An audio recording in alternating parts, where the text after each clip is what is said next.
We're a weekly gaming podcast where our mission is simple: to bring to light and discuss topics that have an impact on our gaming hobby, and at the same time, highlighting our diverse gamer community, also remaining dedicated to our origins. Guardian down. Join me, Todd the Gator, and my co-host Kingsley Mack as we invite a rotating list of guest co-hosts every week to join us at the Guardian Down Roundtable. And now, let's get to it. What's up, Guardians? Welcome to episode 364 of the Guardian Down Roundtable. In our podcast tonight, we talk about topics and news that impact our gaming hobby, all while keeping the focus on our community. We're the podcast that invites a rotating list of guest co-hosts every week to join us at the table. We go live every Thursday night, 9 p.m. Eastern on my Todd the Gator YouTube and Twitch channels, as well as our Discord live stage. Hello, Discord. Once a month, we invite a new member from our Discord community to pull up a chair and share their own story with us. And just FYI, for the month of July, we're going to have back-to-back new member episodes. So just to let you know, the next couple weeks, you're going to have new guests that have never been on any of our podcasts. So we'll be brand new community members with us the next 2 weeks. I'm looking forward to that. We are a live video show, but we do put out an audio version every Monday morning, very, very early in the morning. We love the live shows, but the thing I like about live shows is that we can interact with our chat while we're talking about the topics we go on over that affect our gaming hobby. So if you have some input, make sure you chime in the chat, whether you're in YouTube, Twitch, or in our Discord, and we might read it out aloud on the show. All right, let's first check in with my co-host from the great state of Utah, Mr. Kingsley Mack. Mike, how you doing today, man? How's life treating you? Hello. Yes, we do keep the focus on the community. I like to keep the focus on zombie pops and call them out. No, just kidding. But we have fun interacting. I see you all in all the chats, but Discord peeps, raise your hands. All right. Love you all. No, I'm doing good. Glad to be here once again. Thanks, man. Good to see you. Good to see you. Well, let's introduce our guest co-host tonight. This first guest is back for his third official roundtable with us. We actually didn't get to his topic last time because something was going on with Bungie. I can't remember, but I'll have to refresh my memory on that. But yeah, there was some pretty big news when he was on the show last. So we had to kind of put his topic off to the side. So he's back with us tonight. He's a gamer dad, a veteran, and our single Dungeon Champion patron. No one's knocked you off yet, Deadpool. You can hear his initial interview with us back on episode 261 from July of 2024. Please welcome back Deadpool 1 Merc. How you been, man? Good. Thank you for having me here again. Yeah, man. Good to see you tonight. Our second guest co-host, this is his first official roundtable episode, but he's been on the show many times in the past 4 years. He's a husband and a new gamer dad. You can hear his first interview with us back on episode 131 from January of 2022. I know this guy pretty well because he's my son. Please welcome back Cam the Jellyman. How you doing, Cam? Hey, guys. Glad to be here. Thanks, man. Thanks for coming on tonight. You had a topic that was going to be pretty cool to talk about tonight as well. But what is on the show tonight? First, we're going to launch right into with a little news. That being the news, being the latest Xbox layoffs. For those of you who haven't heard, the new head of Xbox, Asha Sharma, has sent out an email to all the employees of Xbox and kind of leaked out to the public. I'll share just briefly, very briefly, some info on that email. Next, we're going to jump in with our first guest. That's Deadpool. He has some comments on a couple of topics we mentioned a few shows ago. Then he'll ask the question, are console wars still a thing? Next, I will jump in with my topic, and that is the Stop Killing Games initiative. I've been wanting to actually talk about this movement for a while, but there's just been other things that have come up, mainly the big Destiny news and the big Destiny layoffs and all that stuff. So I figured tonight's a good time to bring it up. I'll also share where the initiative actually stands today. Then we're going to look to see if Bungie has posted that very last This Week in Destiny blog post. And I did look, and it has not been posted. So we'll be skipping right past that tonight. Finally, my son, Cam the Jellyman, is going to talk about how his gaming habits have changed since he's gotten married and now has a son. He also has 4 questions for us and the live chat to answer around that very topic. After which point, we'll shift into our catch-up segment with everyone. Just kind of sit back, share the highlights of their week. what they've been doing since we last heard from them. And then at the end of the show, if time allows, we'll answer questions from our community. So if you do have a question for us and you want to make sure it comes and is entered into our show, go to our podcast questions channel in our Discord community, and we might read it aloud live on the show. And remember, if you want to send us a voicemail or an email, go to guardiandowncast.com. It's real simple to do that. Once you hit the site, you'll see where to go. So if everyone's ready, let's roll. Hello, everyone. Elmer Fudd Games here. They say it's hip to be square, but really, it's hip to be Guardian Down Round. Round is the shape, not like square. It's a podcast. I hope you enjoy it. It's changed my life. It'll change yours too. All right, I want to jump right in first with the latest from Xbox. You know, we heard last week about the layoffs at Sony and Bungie, and it's just been layoffs. And this week, I guess it's Xbox's turn. Man, I don't know about you, but it's just like a funk in the air. I turned to YouTube or any of the social media channels, and they're all talking about downsizing and, you know, layoffs, and this game was canceled, that studio was closed. I mean, that's what I put in the title of our loading screen for our stream tonight. I call it the Great Correction, because I think over the next year or two, we're going to see the gaming industry make big corrections in order to stay profitable and stay in business. And there's both sides of the argument. I realize there's both sides. There's both two different ways to look at this. But anyway, going back to Xbox, it just seems like all the studios, all the publishers have kind of woke up from this dream that they had, maybe a fever dream that from the 2020 COVID years. And it's like, now it's time to start living in reality again. But like I said, Asha Sharma did finally put out a company-wide email to employees, and this is a TR basically. 3,200 job cuts, which is about 20% of the workforce, 1,600 which were laid off immediately. And the other 1,600 jobs will be cut over the coming months. Can you imagine wanting to know if you have a job soon, being one of those 1,600 at Xbox right now?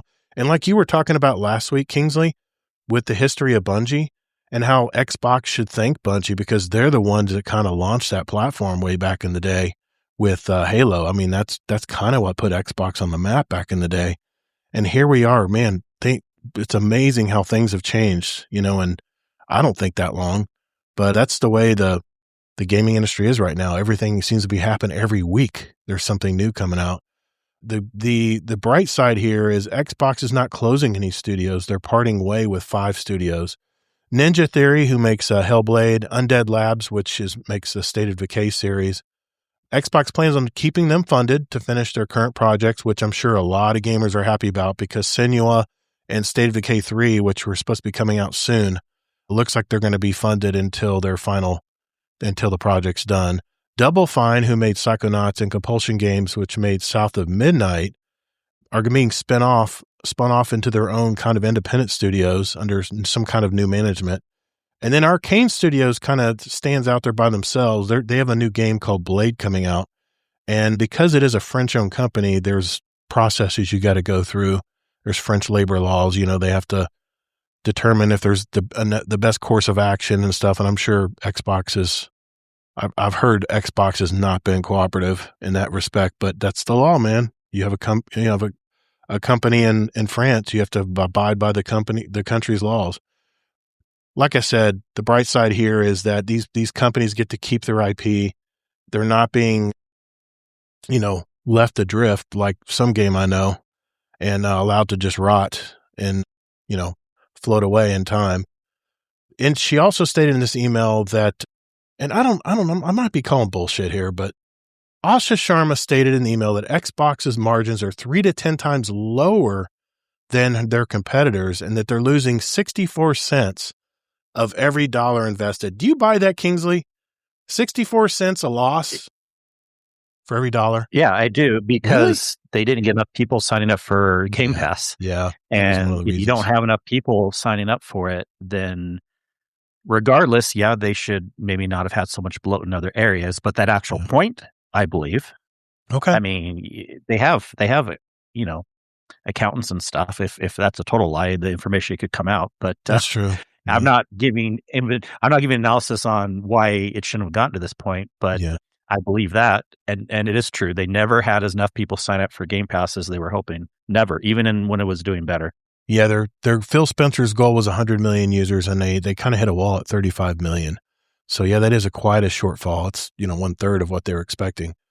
Also, they blame the hardware and chip crisis. Blah blah blah. It was kind of exacerbated by the fact during the Series X and S were released that there was chip shortages and stuff, and there were shortages of getting these consoles back in the day. Sony was the same way. I had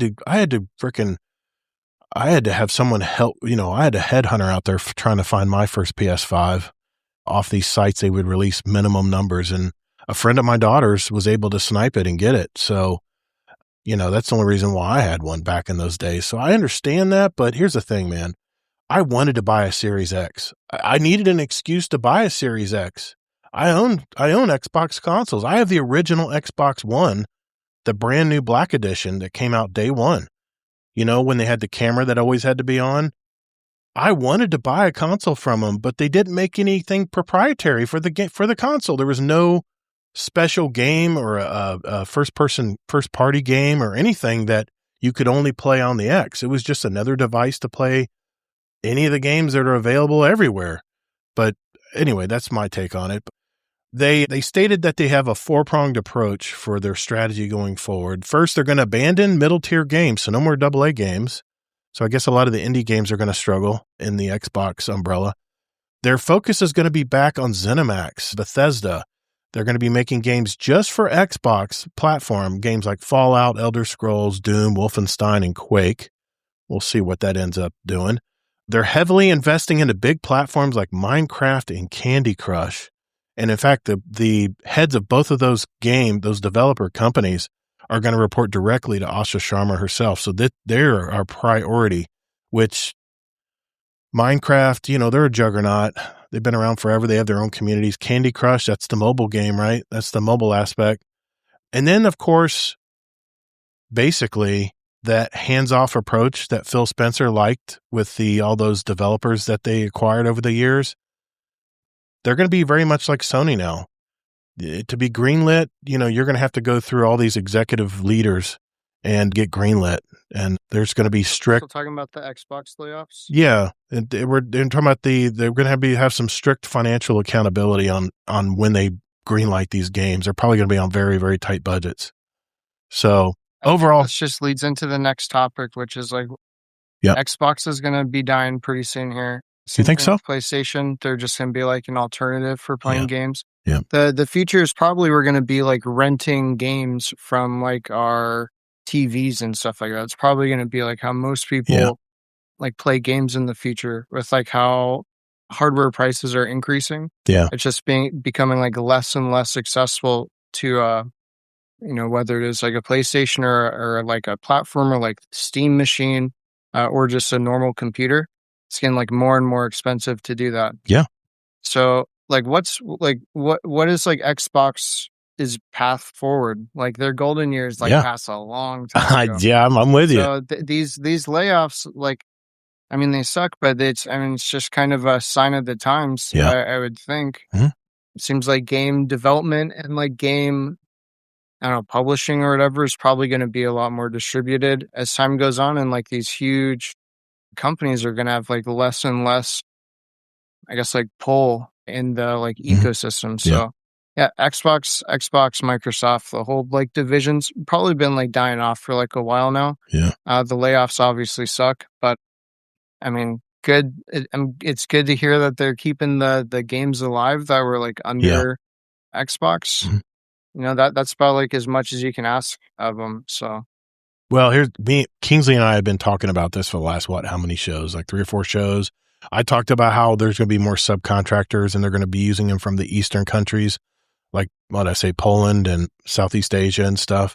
They're going to go for it's just like manufacturing. They're going to go to the cheaper labor for all the grunt work. And then they're going to have, I think this future of games, I think you're going to have a core small group of creatives that have the vision for the game but they're going to just hire out all of the grunt work, to actually physically, code it or whatever they have to do to put it in place, build the worlds and stuff. And like the means and the effort that go into like making a game at this point. Yeah. It's like the lowest it's like ever been. If you have like a really good idea and like a creative direction and like most importantly, like a drive to just actually get started and like get the ball rolling on it, like a lot of people can make games at this time. You need $100. They're probably like the grunt work is either going to be, AI. I guess like people overseas or something like that, but almost everybody probably is going to be using AI to like fill in the gaps that like they personally,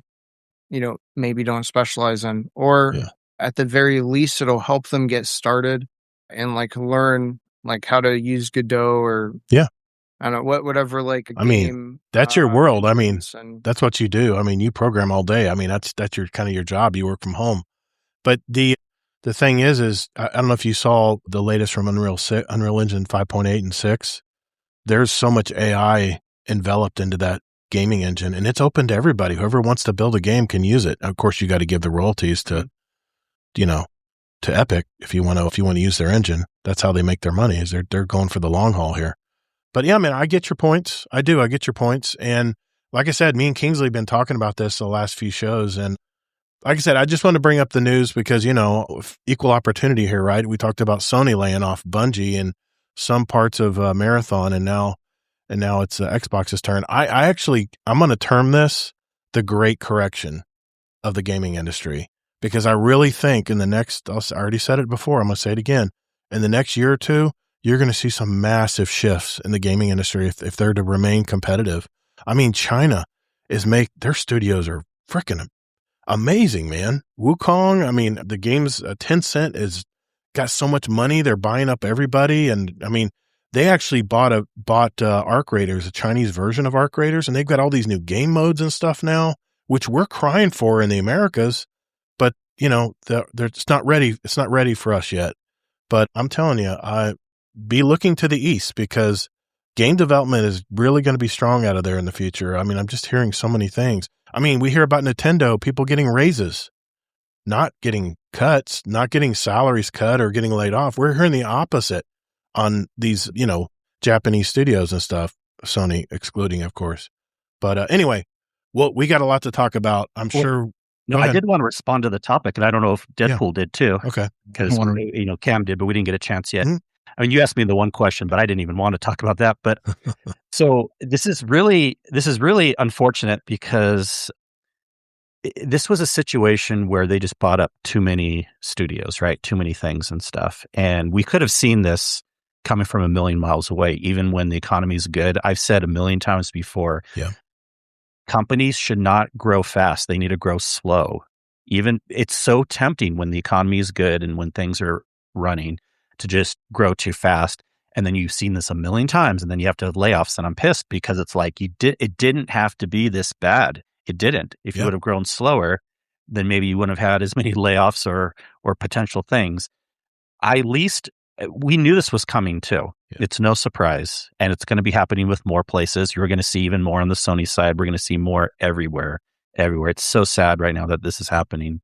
And at least the last thing I wanted to say, at least how they're doing it is a little bit better than how Sony's been doing it so far. This is closer to how Ubisoft's doing it too, where they're really trying to focus on their biggest players.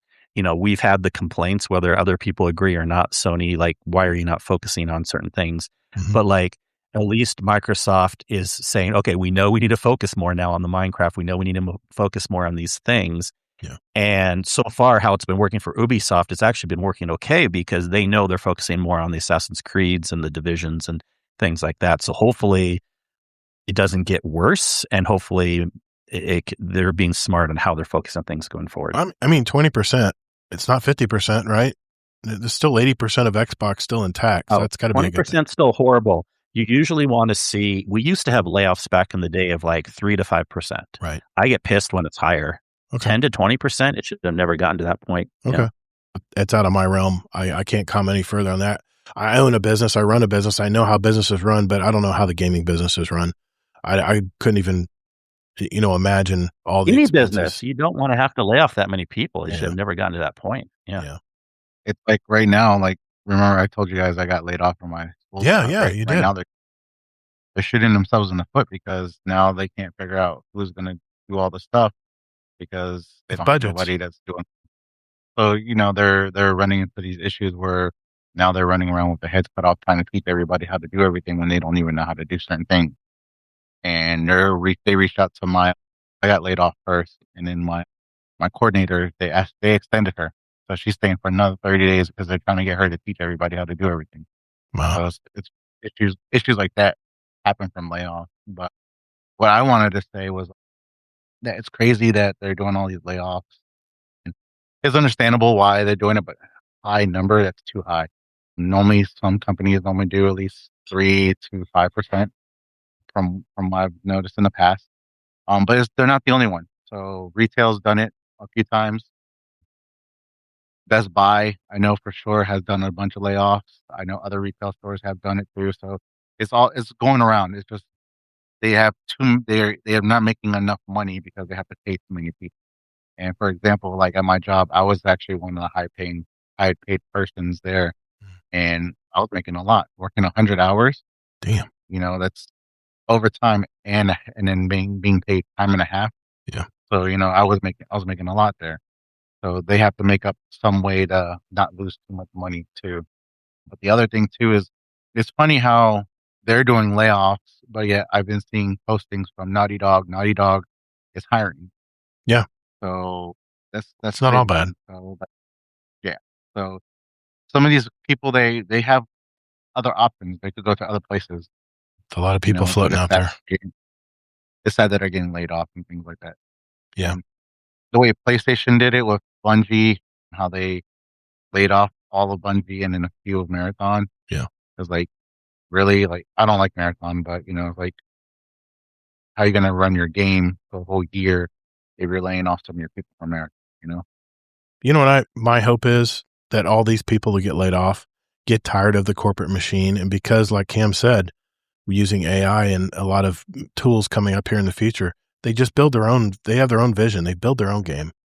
And that's just more variety out there, right? I mean, there's a lot of independent games that really did well in the past few years that were made with very small studios. So I don't know. We'll have to see, I guess, how it turns out. But anyway. The other thing, yeah, we have too many games out. We have too many games. Yeah, there's a lot of games out there. But if your game is good, word will spread. And it's like everything in life, man. If you make a superior product, people will find you. They'll knock down your door. If it's something that they can't get anywhere else, I know the gaming industry is very saturated right now. But like I said, I'm going to call it the Great Correction because I think a lot of studios I think it's like a chain reaction now. One studio sees what the other studio is doing, and they start taking an inward look, and it's like everybody's looking to trim the fat now. And I mean, like I had mentioned a couple shows ago, $300 and $400 million to build a video game, and it taking 6 to 7 years. I mean, GTA is taking like 12 years. That's a lot of money, man. That's like 2 movies. And you know how many people the movie studios use. So they're just crazy locations and stuff. But anyway, let's keep moving. Because we got a lot to talk about tonight. Next will be our first topic right after this.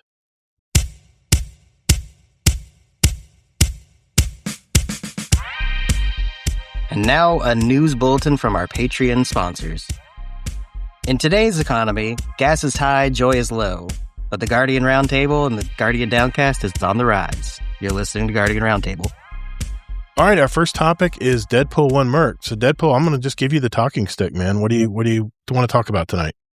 Well, we already covered what I wanted to talk about in the previous thing, so we don't have to worry about it. We could dive right into my topic, which is the console war over? And the interesting thing is we always think about Xbox, PlayStation, and Nintendo, but now PC's in the mix because a lot more people are playing PCs. So for decades, the gaming debate was simple. It was just Xbox versus PlayStation versus Nintendo. But today, PC gaming is bigger than ever. Crossplay is very common now, and games are launching with multiple platforms. Are we witnessing the end of traditional console war, or are we in competition for something that's evolving or something like that. So Xbox was trying to do something where they were trying to get rid of their consoles. So I'm wondering if they're going to be trying to do an ecosystem type deal. As far as PlayStation has pulled back a little bit. I know they were trying to do some PC stuff, but now they're not doing as much with PC with the day one, with the exclusivity of their stuff. They want to be more exclusive on PlayStation. And then Nintendo's been doing this for a long time. They've been selling game codes for games, and now PlayStation and Xbox are trying to go that route when Nintendo's been doing it for years. So I understand like a lot of people are mad about losing hard copies, but in a real sense, the hard copies of games and stuff like that, we don't really own it. It's just a license that's on that CD. Yeah. So Nintendo's been doing it for a while. So if you play on Switch or any other Nintendo console, you should already be comfortable with this. And then for PC, I feel that PC has grown so much over the years. I recently got into PC gaming again. So I used to PC game in the past with World of Warcraft, but now I have a new freaking desktop, which I'm doing a lot of my gaming on now. Yeah, I'm going between the PlayStation and the PC, but I feel like the graphics are way more better on PC than they are on the PlayStation, on the Switch, on any other console.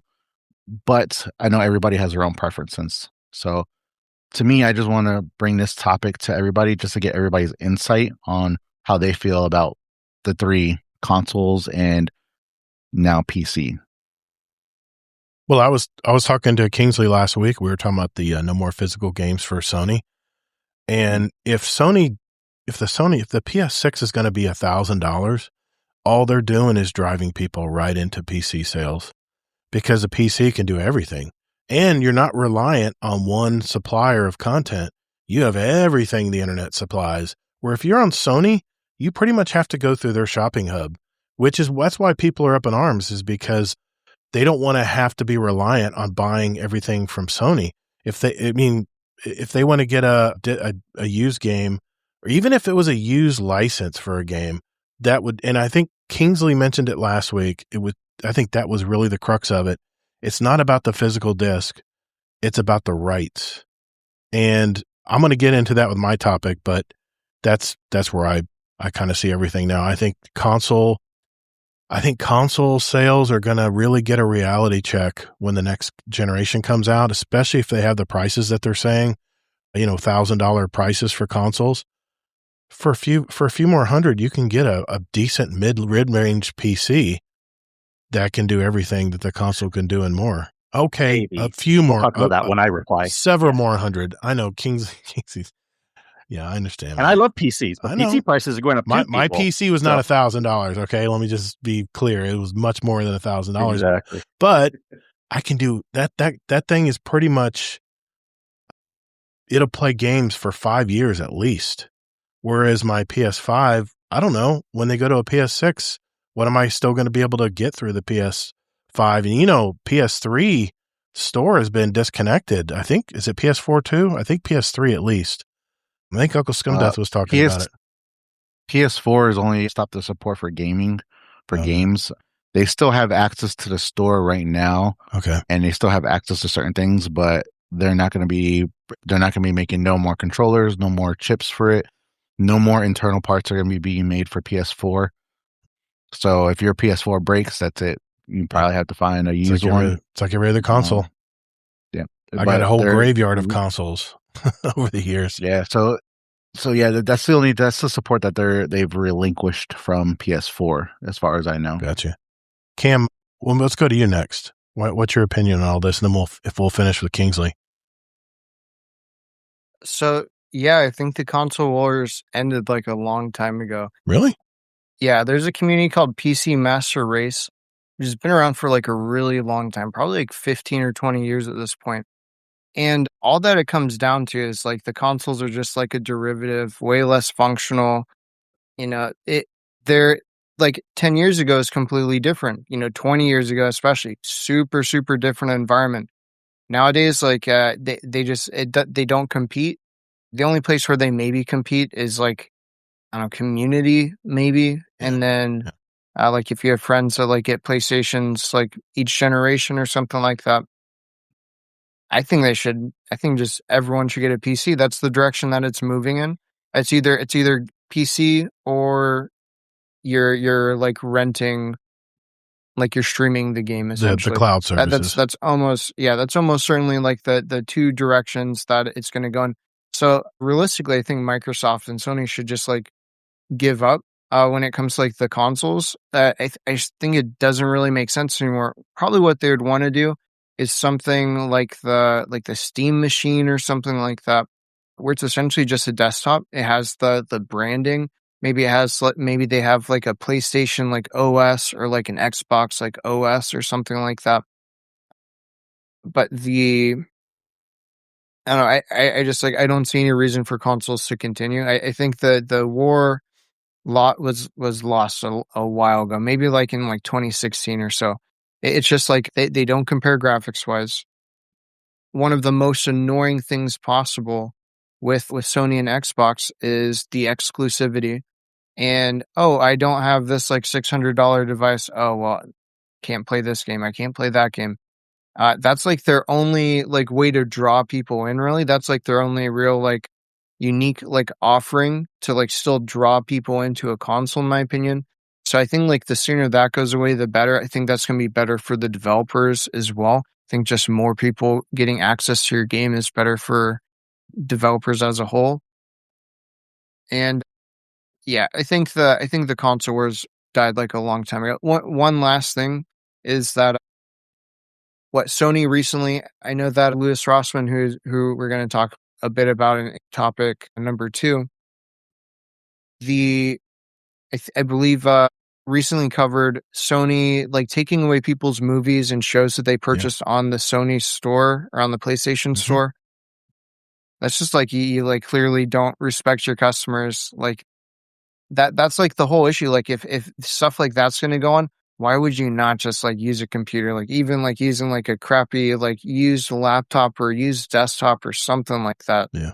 Like you're not going to have to deal with like this like exclusive environment that is like, just not treating their customers, right. I'm sure that situation, there's a lot of stuff on their side too. But the bottom line is when people pay for something to like own it, they should own it. It shouldn't be something that can be like taken back, 5 years later or something like that at some arbitrary date because, one company lost distribution rights or something like that. Yeah, I just think like that consoles are dead. Everything's trending towards a PC in some way. The Steam Deck is like a Linux operating system with the SteamOS. It's just, that's the direction that we're going in. I'm listening. I'm watching Uncle Scumdeath.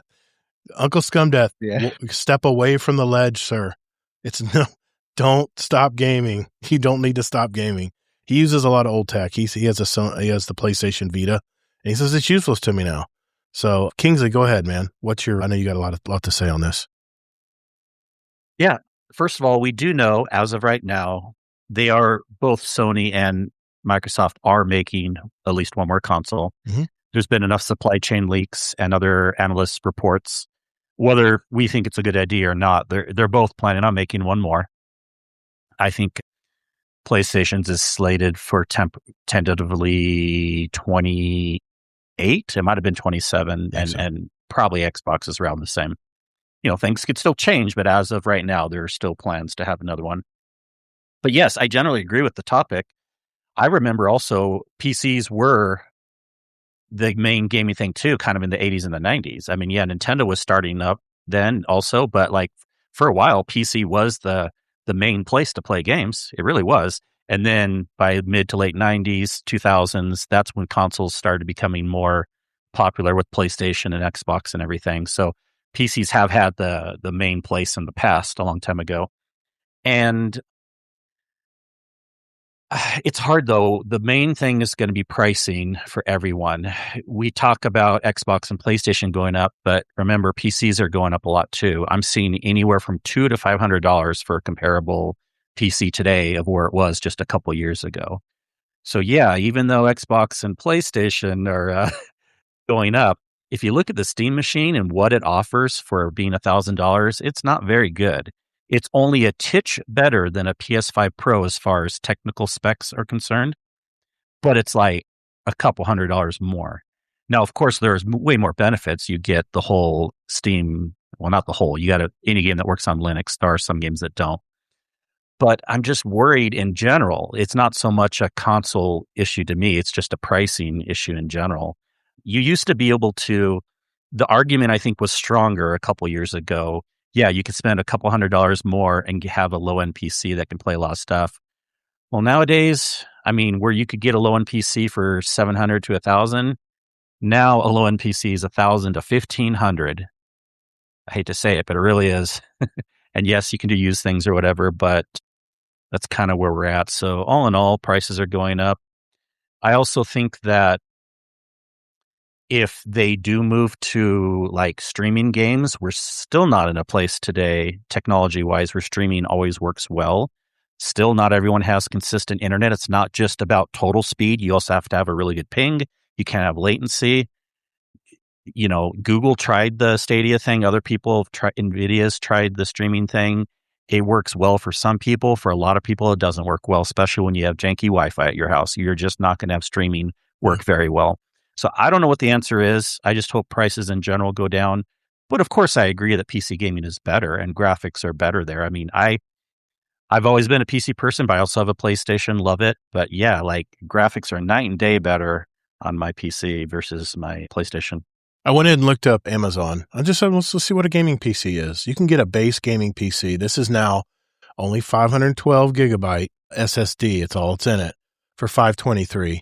It's a 16 gig of RAM, a Core i7, which is an older processor, but it can process up to 3.9. It's got a Radeon RX 580, 16 gig. No, that's the problem right there. That's why it's that price. Yeah, a 580. It's old. Yeah. That's from that can't even. I'm just saying it's a base. Than the PS4. I think. Now I went down one. No one should be buying that. No one should be buying that. All right. Then okay. Then let's talk about this. This is an AMD R7 8700. Trust me, Todd. Whatever you throw at me, PCs are more expensive today than they've been. GeForce RTX 5070, 32 gigabytes, DDR5, 2 terabyte hard drive. It's got an NVMe SSD, VR ready, everything. $2,083. Yep. There you go. Yep. That sounds about right. I got an Asus ROG G700 with 32 gig DDR5 RAM. It has 1 terabyte in it, and it has a GeForce RTX 5070. It's got a Intel Core Ultra 7 265. I've never heard of that. 1784. So, I mean, they show a lot of PCs here in the $500 to $600, $800 range, but they don't have any memory. Those are like used. Those are probably used. 580. No, these are sponsored. No, these are sponsored. 18. Okay, but a 580. Let's look up the year of when that came out. Oh no, I'm not. No, I'm just using that example. We're talking PCs. Everything's going to PCs. I'm just trying to give you guys a real life comparison. If someone bought that, they are really putting themselves in a bad situation. They came out in 2017. It's only going to last another year probably to play games, at least on mid 2017. Okay. No. It won't even last. It won't even be able to play a lot of games. See, 2269, 1800. I'm just going through. It wouldn't be able to run Division. It wouldn't be able to play Destiny that well. Really? Yeah. You'd be laggy on Destiny. 2900. 1579, 2127. I mean, the prices are definitely higher for gaming PCs. Me, you got to go minimum pretty much 1,000 to even have like base level. Oh, here my PC was about 1,500, but I've bought some parts and added some parts to it, so it's a little bit different. RAM is still expensive. Yeah, SSDs are still freaking expensive. Everything's expensive for PC side, but so I'm not trying to sell you everybody on. Because just because I work for Best Buy doesn't mean, but there's some companies are doing memberships, and what they're doing, the whole goal of the membership is you get this membership, right? And you get special pricing with this membership. So like that's what some of these retailers are trying to do, so that way they could get people to buy bring prices down, to buy those at a special price because you're a member. So that's what a lot of businesses are doing. Best Buy's been doing it for a little while. but now they're adding it to where it's covering more devices. And then if you get, like, for example, the total membership was the full deal, anything happens to your computer, you just bring it into the precinct at any Best Buy, and then you could get it checked in to do a diagnostics and stuff like that. And they'll see what's wrong with your computer and things like that. But they can't fix everything there. So I used to do it. Now I'm an auto tech, so my job has changed a little bit since we talked. But we'll talk about that later. But a lot of places are trying to do this so that way people can afford the more expensive stuff. Like, for example, the PC I paid around $1,500-$1,700 for mine, but that was because it was on sale. It's normally around like $2,300. Yeah. So Stormcrow says in chat, he says, I bought a PC on Amazon 2 years ago for $900. That thing is bricked up like a pizza oven. Yeah, I do have a good one here. Here's a good deal, guys. A Skytech Gaming King 95, AMD Ryzen 7, 9850. It's got a 4.7 gigahertz processing speed, 16 gigs of video RAM, 2 terabytes NVMe SSD, 32 gigs DDR5 RAM, $3,549. What a bargain!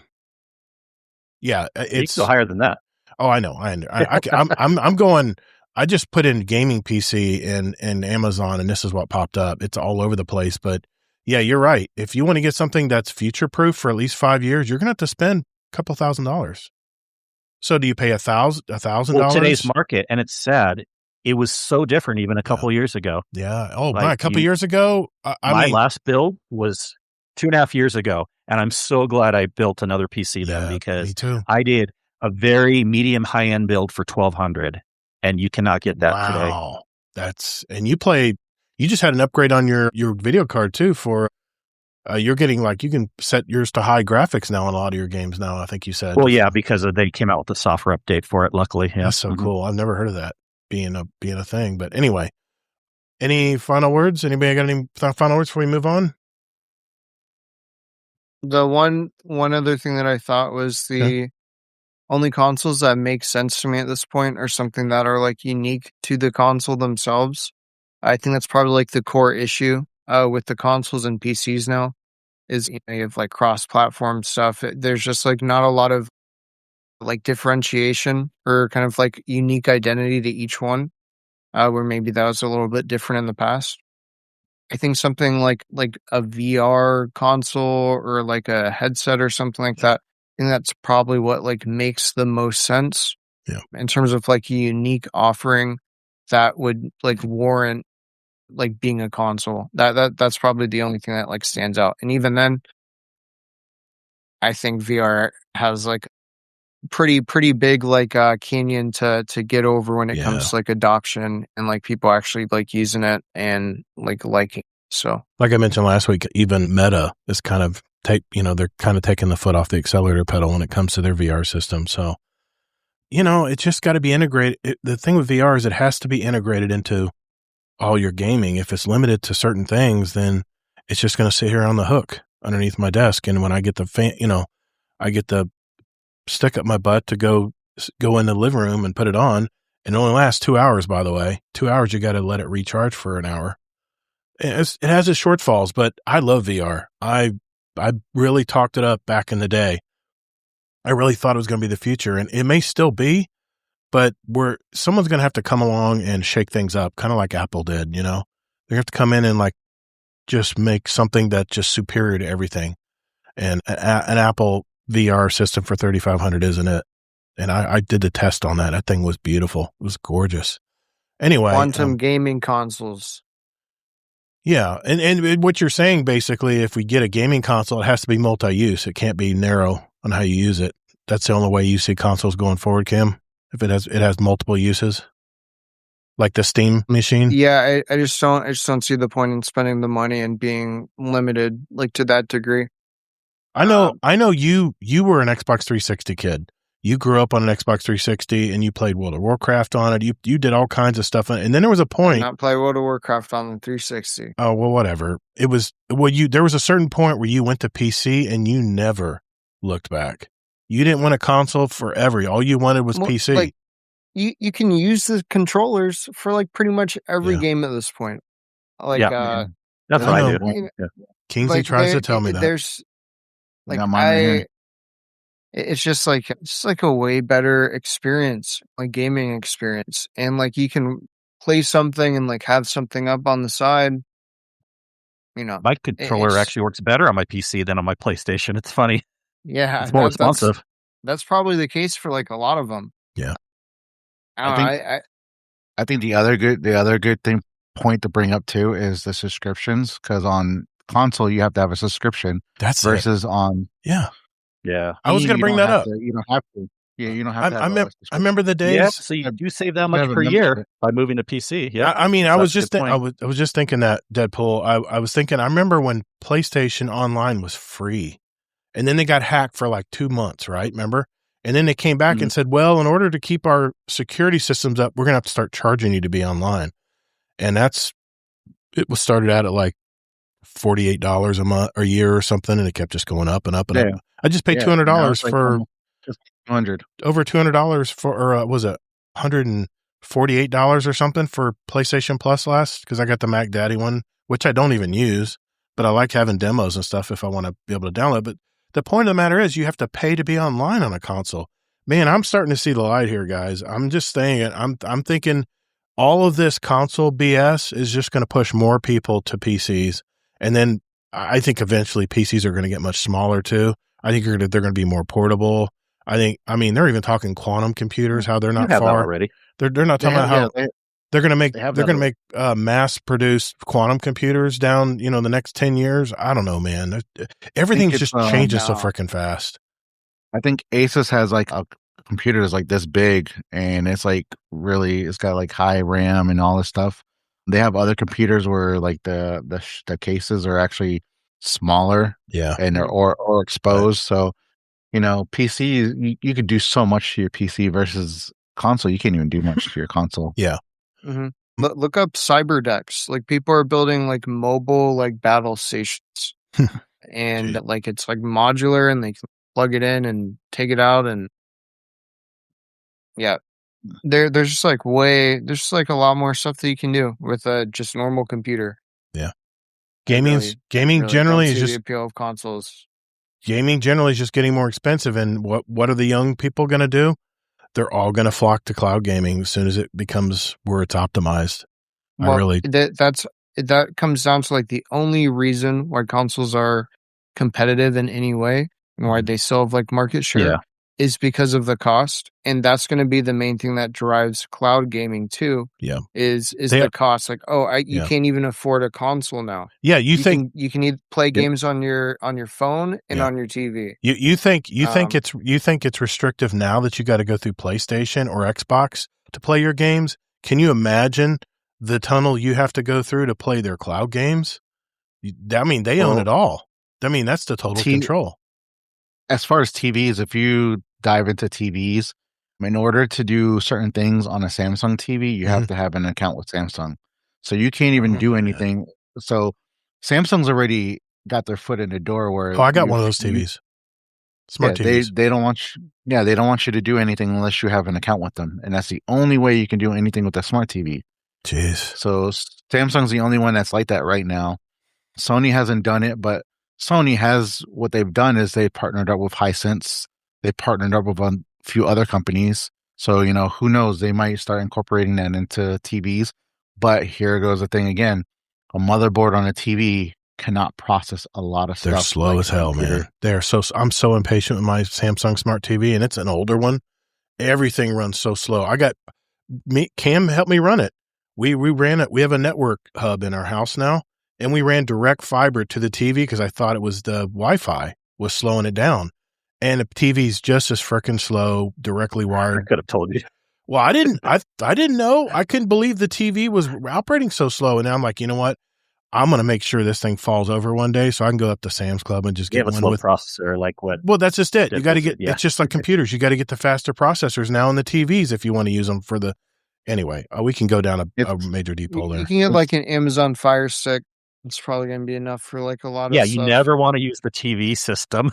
Yeah. Amazon Fire Stick, Apple TV, anything's better than the TV one. Yeah. Okay. The kids have a Fire Stick in the room, and then we have Apple TV. And it runs quick. Apple TV. The processor's real quick. Oh, yeah. Maybe Apple that's TV has been quick. Maybe that's just the way I need to do it. I always thought my Wi-Fi module is out on my TV, so I don't even use the TV. I thought the Fire Sticks were for people who didn't have smart TVs, and I guess the smart TVs are just so way. Yeah, but they're just so freaking slow right now. Yeah, I may be switching over. The motherboard's so small. It's like you always want a Fire Stick or an Apple TV. All right, I'll do it. I'll make the change because I'm over it, man. I mean, I love the user interface on the smart TV. It's so nice and clean, and you just use the remote. But I'll click buttons on the remote, and I'll be like, "Come on!" And it's not even registering because the processor's so damn slow. All right, you guys will tell me how to do that later. Just a few comments here before we move on. Mohafo in the chat says, "I like the smoothness of PC, but when I bought my PC in 2019 with a 1660 Ti, it was around $1,000, and it still serves me well. Good for 1080, but I do enjoy console that can run a better quality." And the thing about console is you just flip it on and play. You don't have to boot it. You do that on PC too. I know. You still got to boot it up. You still got to check your drivers and all that stuff. You keep it on. Yeah. You keep it on. I know. We're going to differ on this because I'm old school console. I'm not. They'll be prying that PS5 off my hands when they're pulling it away from me. I got the Pro, man. I got it. I've invested. Yeah, I'm telling you, does he turn off his PC every day? I do. I'm pretty sure he does. I do. I don't see the difference. Like I do put it in sleep mode every now and then. PlayStation the same way. Yeah. No. PlayStation's always in standby because it automatically updates all my games. But the PC, I'm always afraid to leave it on all the time because I'm worried about the fans and stuff going out on it from running all the time. I don't know. Guess what? PlayStations have fans too. I know. It goes into sleep mode, Todd. You don't have to really worry about it. The only time I turn off my PC is if I'm leaving for but don't you need to, or if I'm gone for a whole week. Don't you need to turn it off and restart it every now and then to reset the cat? I do that every time I podcast. If I leave my PC on sleep mode all day, all the programs will bog down on me because all the cache needs to be reset. Well, it's just like best practice. Sometimes it's not needed. Okay. Like some people are completely fine having their computer run for 2 weeks straight. Yeah. Sometimes also, if you have a memory leak. Not doing other things on a gaming PC. Just do it for gaming only. I'm using it for my business and everything. Yeah. I mean, I'm using it. I paid that much for it. That's why I bought it. A more expensive PC because I didn't want to have to use two. Anyway, Uncle Scumdeath says he's still using VR on PS4 and it's amazing. He says Resident Evil 7 on VR is terrifying. No, I won't play Resident Evil games. Heck with that, man. Mohafo, my trick, Todd, let it expire and they'll offer you a discounted rate for your PS Plus subscription. I might think about doing that this year. Is this on auto renew? I might do that. Anyway, no, Zombie. I'm not going to say the dual. No, I'm not saying the dual. Never mind. Anyway, let's move on. We still got a lot to talk about. At least we don't have a TWAB to worry about tonight. But man, I hope Bungie releases at least one final TWAB. I do want to do one final read on it. But let's move on. It'll be my topic after this. Hey Guardians, even though we're now the new Guardian Down Roundtable, all the ways you can contact us are the same. Just go to GuardianDownCast.com where you can email us, write us a review, send us a voicemail that we might air on the show, by the way, and even listen to past episodes where you can also search for a particular guest of the show. I use this every week to find past episodes that our guest roundtablers are from, so you can go back and hear them and hear their story. GuardianDownCast.com.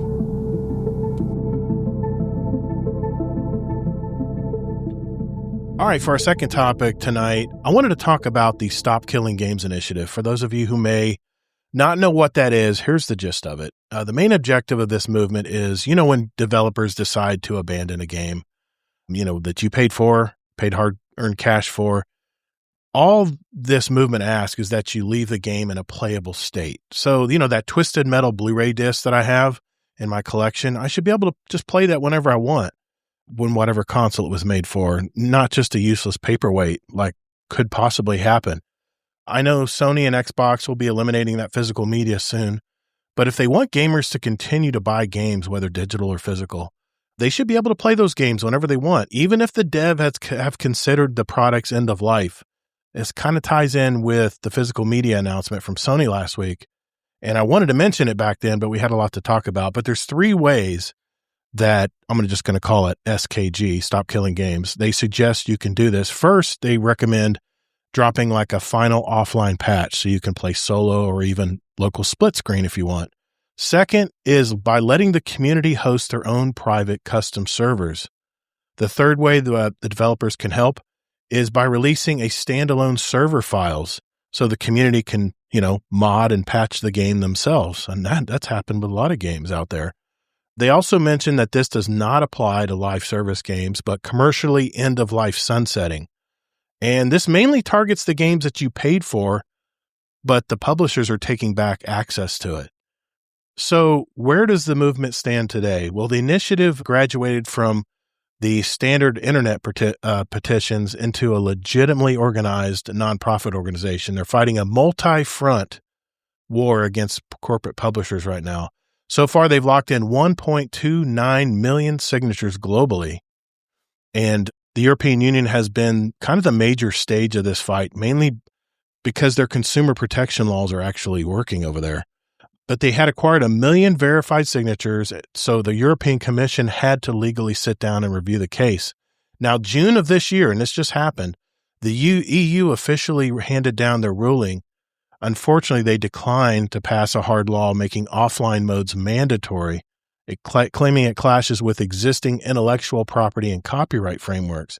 And their reasoning on this was that, these frameworks alone will provide some protection to the consumers. So why do we need to make a more stringent law here? It was a big blow to the movement, but they're not giving up. In fact, what they're doing is they're actually pivoting right now, and they're baking in their demands directly into a massive upcoming legislative package called the Digital Fairness Act, DFA.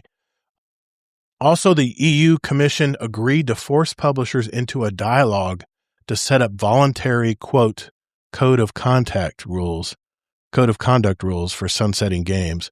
Now, as far as the U.S., it's a little bit tougher. Unfortunately, they're up against a little bit more. They're going up against the ESA, the Entertainment Software Association. This is a mega lobbying group, and they represent the biggest publishers in the world.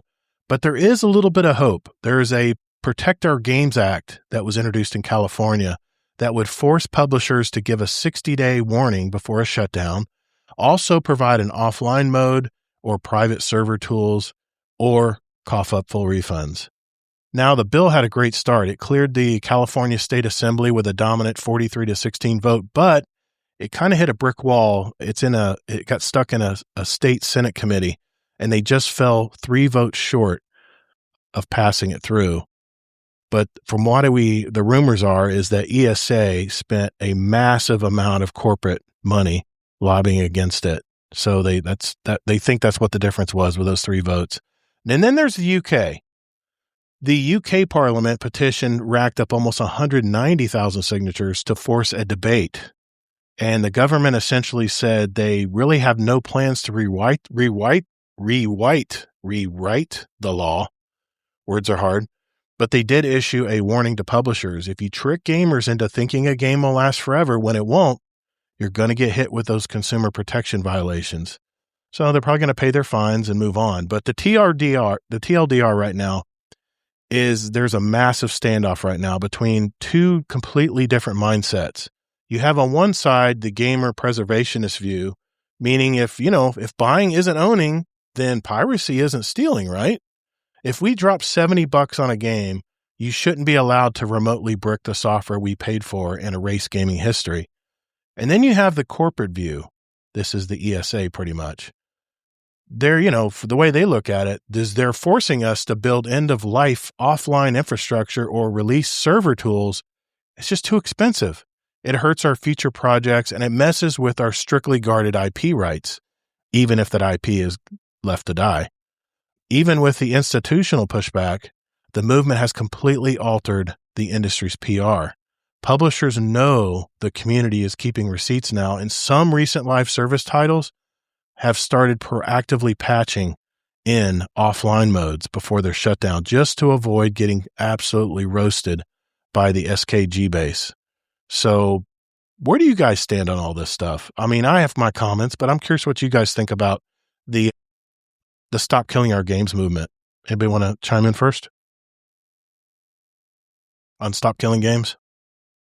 Yeah, so there's like a few things here. I think it's like really relevant to point out that this is going to be like a larger issue than probably it ever has been. And key example of that would be something like Destiny 2. Yeah. Imagine, a game you play for, I don't know, how long has it been? 10 years? Let's say you put hundreds of dollars into it, buying the silver currency or whatever it is. And then, oh no, all of a sudden Bungie's getting a bunch of issues with Sony and everything like that. All of a sudden you can't play this game that you have, wanted to play for, or, that you have played. It's been like part of your daily routine for like years and years and years and years.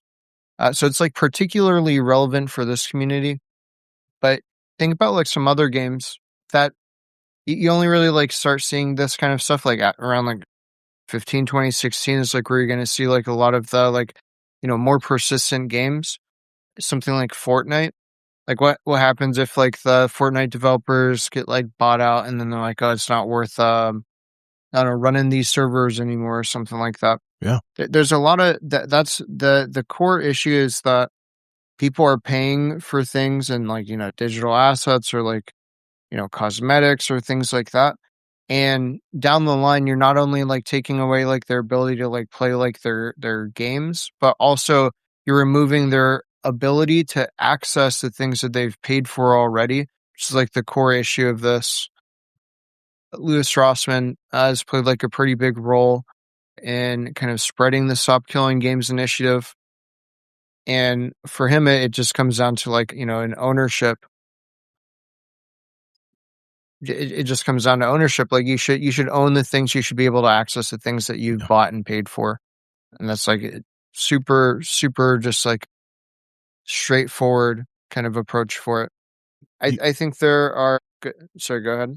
No, I'm just saying you posted a link in the chat, the Stop Killing Games wiki. And is this correct? This graph you have here, is that really the blue? That's the only amount of games that have been preserved out of all the quote dead game list. It says dev preserved 4.6% of all the dead game list. That is yeah, this is the devs going out of their way to, because they love the game, enable. Well, they're making sure that the game is accessible to like the player base and stuff. 4%. After they're like no longer supporting it. 4%. The rest of it, is the fan preserved, which is people going out of their way, like passionate fans, like I don't know, figuring out how to host like private servers or I don't know, trying to like Hamachi or I don't know, stuff like that from back in the day. That is nuts, man. Yeah. That's crazy. And the thing is, like you see more and more and more and more games that are coming out with an online only kind of like a approach, or like the online portion is at least like very like core to the game. And yeah, the main issue is like people are losing access to things that they have probably spent like quite a lot of money on and time. Yeah, and time, but I mean that I think that there's that one phrase that you see on the back of a disc game, online connection required. If it's a one-player game, why do I have to log in? Because they want you to... Do you really not know the answer? Well, I know the answer. I'm being sarcastic. I guess I'm being sarcastic, okay. But this is what it comes down to. If I buy a physical disc game or I buy a code for the exe files on my PC or whatever it may be, then I should own those. I should own that file. I shouldn't have to go through a pipeline and log in to get approval that I can play a game that I paid for. That's where it kind of irks me. And I always hated that. And that's the reason why I never made a fret about the physical games, because we lost physical games a long time ago, guys. I got a Call of Duty copy from my wife for Christmas one year, and I still had to log in to what is it? Blizzard? Who runs Call of Duty now? Activision back Activision. then, like I still have to have an Activision account. I still got to log into Activision. I could do all that. It's not a good example because they have an online game. But if I want to play the first person, the solo campaign mode, which is what I usually do on those games, I got to log in. I got to have an Activision account. That's the bottleneck right there. That's where they can control you and take it away from you. So the thing is if you look through that list, everyone's going to see some games that they've, played at some point in their life. Yeah. Like Rock Band 4, for example. Yeah. Is a dead game. Like you cannot play online on Rock Band 4 anymore. Really? And that was a game that, you probably game. Spent like hundreds of dollars. All the music packs I paid for that game, I'd probably hundreds of dollars. Not only that, the instruments were all sold separately too. So sometimes unless you got the big bundle pack, which only came with 2 guitars and drums. We got that. That's what we bought it all, man. That's one of my favorite games of all time that I played with my family. Good memories and stuff, but yeah, like he said, we can't play it now. Yeah. What do you think, Deadpool? We haven't played it in a decade anyway. So well, I know we haven't played in a decade, but one night if we decided we wanted everybody to hop on an instrument and play, we bought the game, we bought the instruments. Why should we not be able to plug in and play it? We own all those songs. We bought all the licenses to play them and integrate them into the game. It's like my Beat Saber right now. It's the same exact thing, man. Deadpool, what do you think, man? I want to make sure everybody has a good comment on this. I think it's an interesting topic, but gaming was different back many years ago than it is right now. So like we had cartridges, we had CDs. Right. So you had to use, I remember blowing into the Sega Genesis, to blowing into the Super Nintendo, and we had cartridges and stuff like that, and you actually owned it. Now it's, you have to have a subscription, or you have to have like for World of Warcraft. For World of Warcraft, you have to have an account. For some of the other games like Division, you have to have an account, but you can still play it. You don't have to pay for the membership or the account. You're signing up so that way they can know how many people are interested in the game and stuff like that. So that way they can build up the consumer base and know where people are coming from, because it does help them with their numbers, figure out who's playing on computer, who's playing on PlayStation, who's playing on Xbox. So that helps them out there.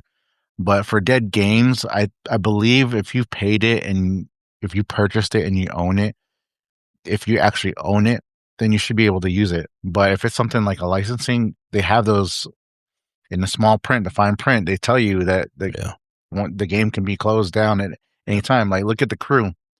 Yeah, The Crew. There's a lot of people. There's a lot of people that were mad about that because now they can't play the regular version of The Crew because they ended the online services, and you have to be online in order to play the regular version. So it's an interesting thing. For me, I'll take it as it comes. Like I already buy things digitally. I stopped getting hard copies. I used to collect hard copy stuff. Like my favorite game to get the hard copies for was God of War, because every God of War came with a collector's, or they came with like a different background. So, like Sony talking about how they no longer going to be having any other movies on there. I've purchased a ton of movies from Sony, and I haven't had access to some of them for a long time. And it is what it is. Luckily, I have a lot of those movies on DVD, but it is what it is. I've also heard from a rumor about Sony that if you don't log into your account in 3 years, they can just take everything and just close it down. That's nuts, man. Yeah. I know I have some alt accounts I haven't played in 3 years. I'll probably come back. There'll be nothing left on there. Well, it's not the only company that does it, or the only, because I haven't played World of Warcraft in forever. And the other day I just got on there just to play for shits and giggles. I just went to see just one on there. I did the free to play, and only two out of the 18 characters I've made on World of Warcraft are still there. Only have 2 characters, and they're both at level 60, and all my other characters are gone. So I was like, dang, I haven't played in years, but they took all my stuff. I lost a lot of things. So it sucks, but it's something that, they have the rights to, because it's their game. It's their property. We're just borrowing the property. I remember watching E3 Live one, I can't remember how many years ago it was, but remember there was a big hubbub with Xbox not owning your games. and Sony made fun of them. They literally had one of the executives share their game by handing it to somebody else in the theater. They were mocking Xbox. That's when it was really cutthroat back in the day. Man, how times have changed, huh? Now, I honestly think, I have a gut feeling that Sony's not used to this pushback, and I have a feeling they might. I know they like to be quiet about stuff and just let things settle down. They realize the hubbub will settle down eventually. People will lose interest in the topic and they'll move on. They're just goldfish, right? We just keep going around the bowl. I don't know on this one, man. I really don't know. I think the consoles, if they want to stay relevant, like you said, Cam, they're going to have some kind of ownership. You're going to have some way to be able to play that game whenever you want. And anyway, I know Kingsley hasn't had a chance to talk here. He's probably chomping at the bit. So, Kingsley, what's your take on all this stuff, man? Stop killing games. No, yeah, Sony's not going to change. I think you just want them to because you're a Sony fanboy. I'm a fanboy. Hey, I played. They're not I listening played them to these all. things. And by the way, here's the interesting thing. You know, everyone's talking about in the news how, and then I'll give my opinion in a second, how the petition to stop, you know, killing physical games. Guess how many signatures that has? It's way less than how many signatures the Destiny petition even got. Really? And everyone's saying everyone's up in arms about the disc thing. I don't know if there's as many people as we really think there are, because that petition only got 267,000. Of course, it is newer, but it's really slowing down. I've been following it. The Destiny one topped at 400 before it or just below 400 before it slowed down. So there seems to be more people interested in Destiny than physical discs. That's kind of funny. But anyways, they didn't listen about Destiny. That's for sure. We had 300,000 plus signatures for that. Yeah, that's why. You know, I said this even from the Destiny thing. Unless you get 1 mil, 2 mil, like those type of numbers, they're not going to listen. They don't care. I honestly, even then, they might not listen. I know you have comments. I honestly think Sony is embarrassed by this $3.6 billion purchase. I think they're embarrassed by paying that much money for Bungie. And I sometimes I wonder if they just want to run them into the ground and just for future studios that want to try to inflate their stock price. I don't know, man. This whole thing just stinks. It really does. But go ahead. Anyways, yeah, we're getting off topic on that. But yeah, on the topic about killing games in general, though, like, because I know we're kind of adding in the physical game thing too. But to me, the bigger conversation is not the media format, but the actual game rights, right? And that's what kind of the topic is. Mm-hmm. And it's so hard for me. It's nuanced. I generally agree, but I think the big line that has to be drawn in the sand and everyone needs to understand is, like you said, you claim that the initiative is saying that they aren't forcing it on live service games, right? They're only doing it on regular games. Are we sure? Because if you ask the average person on the street, I bet they want it also for live service games. And that's where there has to be a hard line drawn, because I don't know that we should be forcing companies that make live service games to say, like, you have to keep them running, or you have to find some way to change all your code and servers so that if you decide to shut it down, people can still play it. If we get to that point, no one's going to make live service games anymore. I'm just being practical about it. No, I agree. Be a nightmare. I agree. Live service games are meant to be temporary, but you know, they try. I mean, Destiny lasted. I really wanted 12 years. It's good. Yeah, well, I really want to be strong on that, because you mentioned something about one option is making private servers, and I don't understand what that has to mean unless they're talking about live service games. So I'm really confused on this initiative where they're drawing the line in the sand. Well, see, when I think of this movement, I'm thinking of Twisted Metal. I bought the disc. I should be able to put it in my PS3 or PS4 and play it. Yeah, I'll get to that. But, okay. But what's this private servers thing all about? I mean, we can move on if no one knows. Yeah. But. So ideally, probably what would be the outcome of like legislation or something around this would be like a standardized framework for porting, and maybe this even would like be like a dedicated job that developers, like teams, are like hired for. But it'd be for porting there'd be like some standardized way or some kind of something along those lines for porting your game to support whether it's like offline play or the ability to host your own private server. Right. So when you think about like live service games and why they're temporary, it's because the company is paying for servers to like host instances of these games and servers of these games. Mhm. On their side, they're going to, if they discontinue the use of those servers, all that would really be needed for people to be able to access their game is for the developer to, and for some games this is a way bigger ask. Some games it's not too big of an ask at all.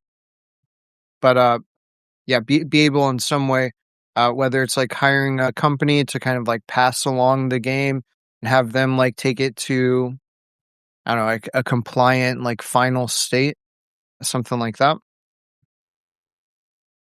Yeah, that's like the idea behind the private servers. It allows you to get around a lot of the core complaints of like the dead games. Well, then it does sound like they're trying to apply it to live service games, and I'm kind of concerned about that because if it is a big ask for most, I think it's going to be a much bigger ask than we think. Just do what Battlefield did. If companies are required to, what did they do?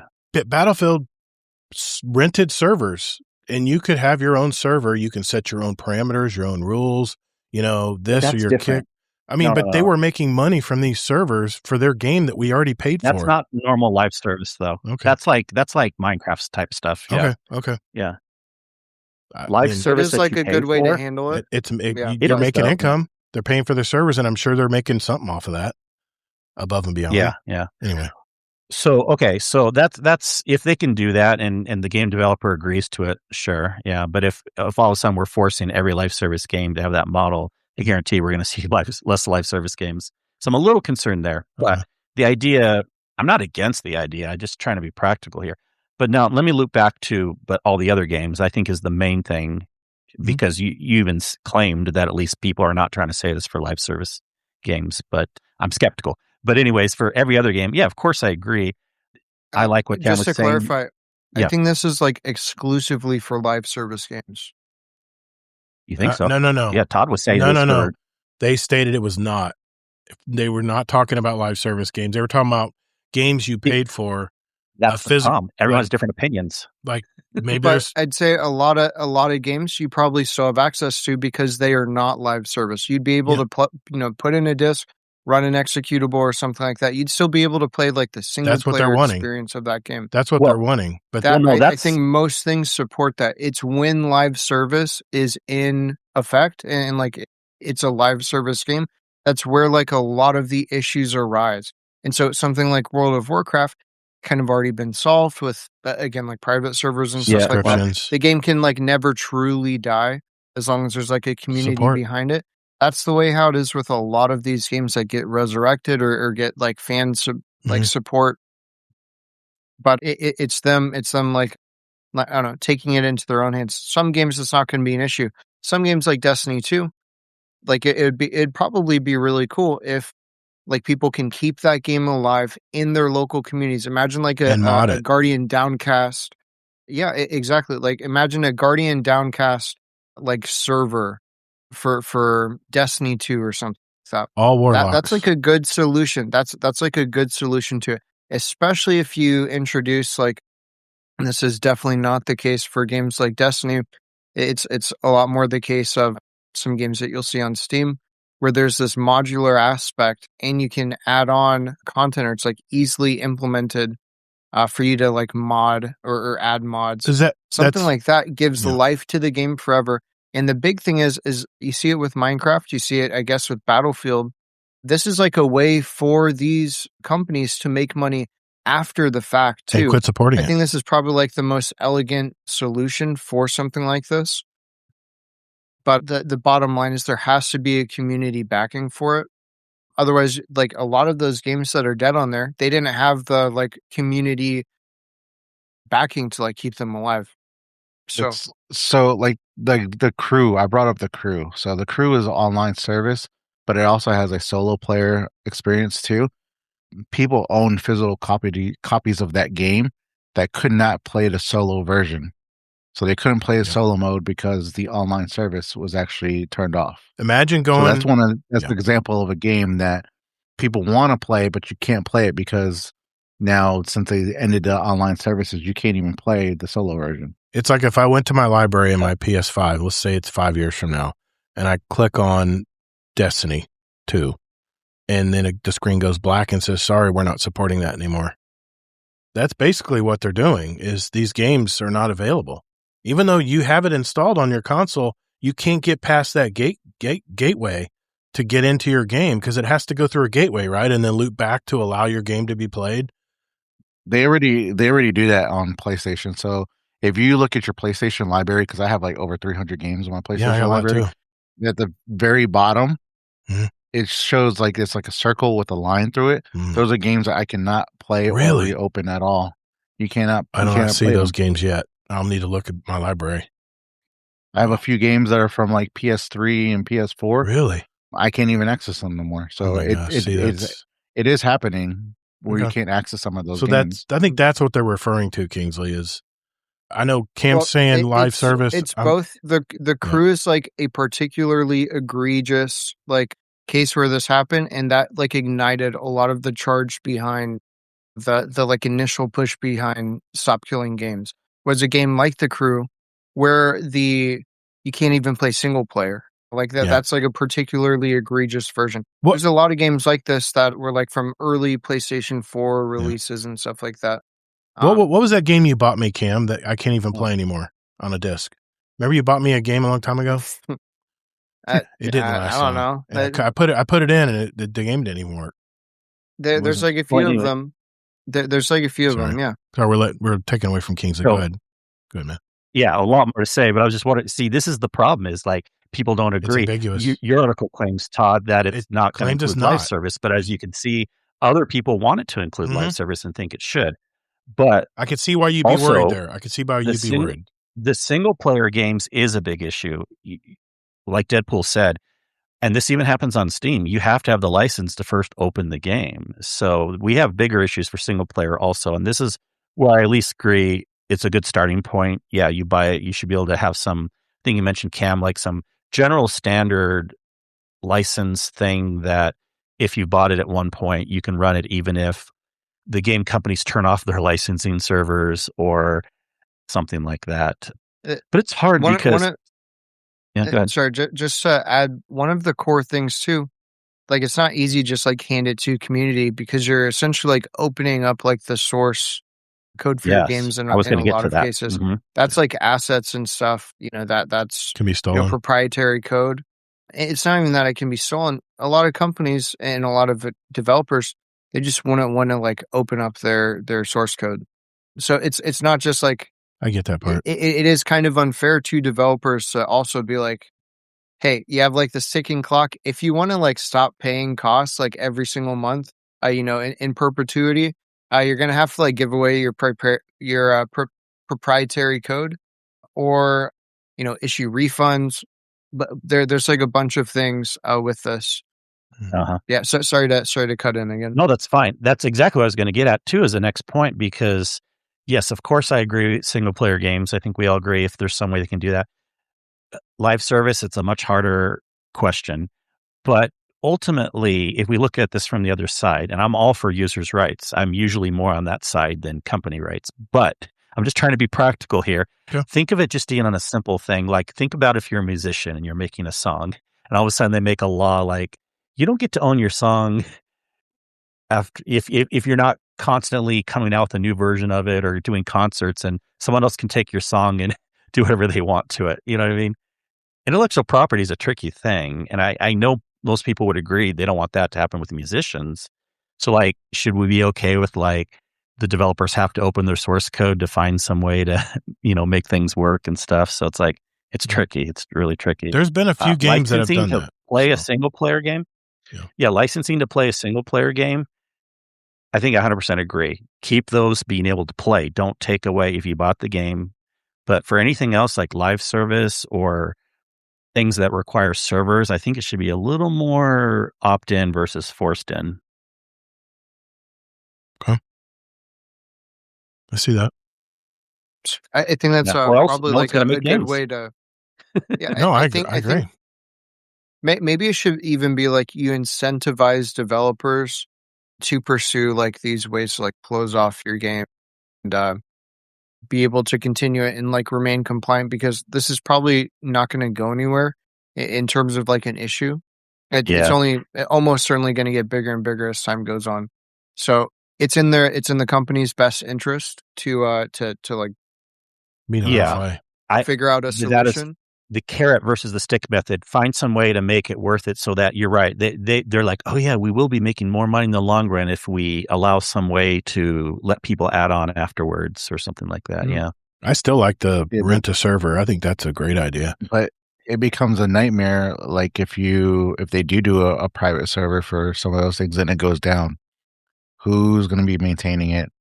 Who's going to be the one that's going to try to get it up as fast? Probably the third party who's running it. It's usually third party. This is something too, is that there's some like argumentation like for the Stop Killing Games bill, where for World of Warcraft in particular, where Blizzard would be held accountable for these private servers and what happens on the private okay. servers, and if they like rug pull. That was like an argument I think made from the like con side for Stop Killing Games. I think that's ridiculous. I think if you hand off your game, or in the case of Blizzard, like they didn't even, it's not even like something that they like elected to do really. It was just, there's a massive community. And, you know, even going back to like 2008 or something, there were private servers. People figured out how to do it, you know, even if they were like, you know, technically like illegal. This topic got into the whole Roblox thing. Remember, should Roblox be reliable for other people's servers? Comes full circle.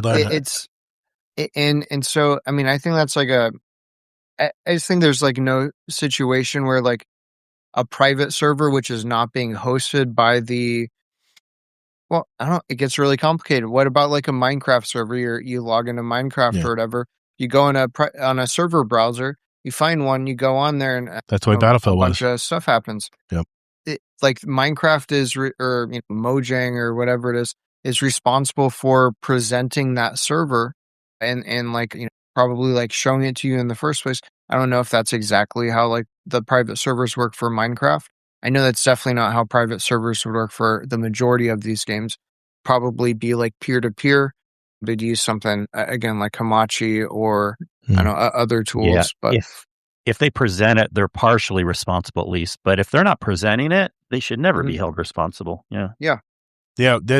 What Kingsley's referring to is one, I had a topic one week, I think it was back in May, about how Roblox is, you know, there's child pornography, there's child predators, and they're cracking down, or there's a lot of blowback from parents and people who are affected that aren't getting justice because, and then Roblox's argument is, how are we supposed to police every open server that we have?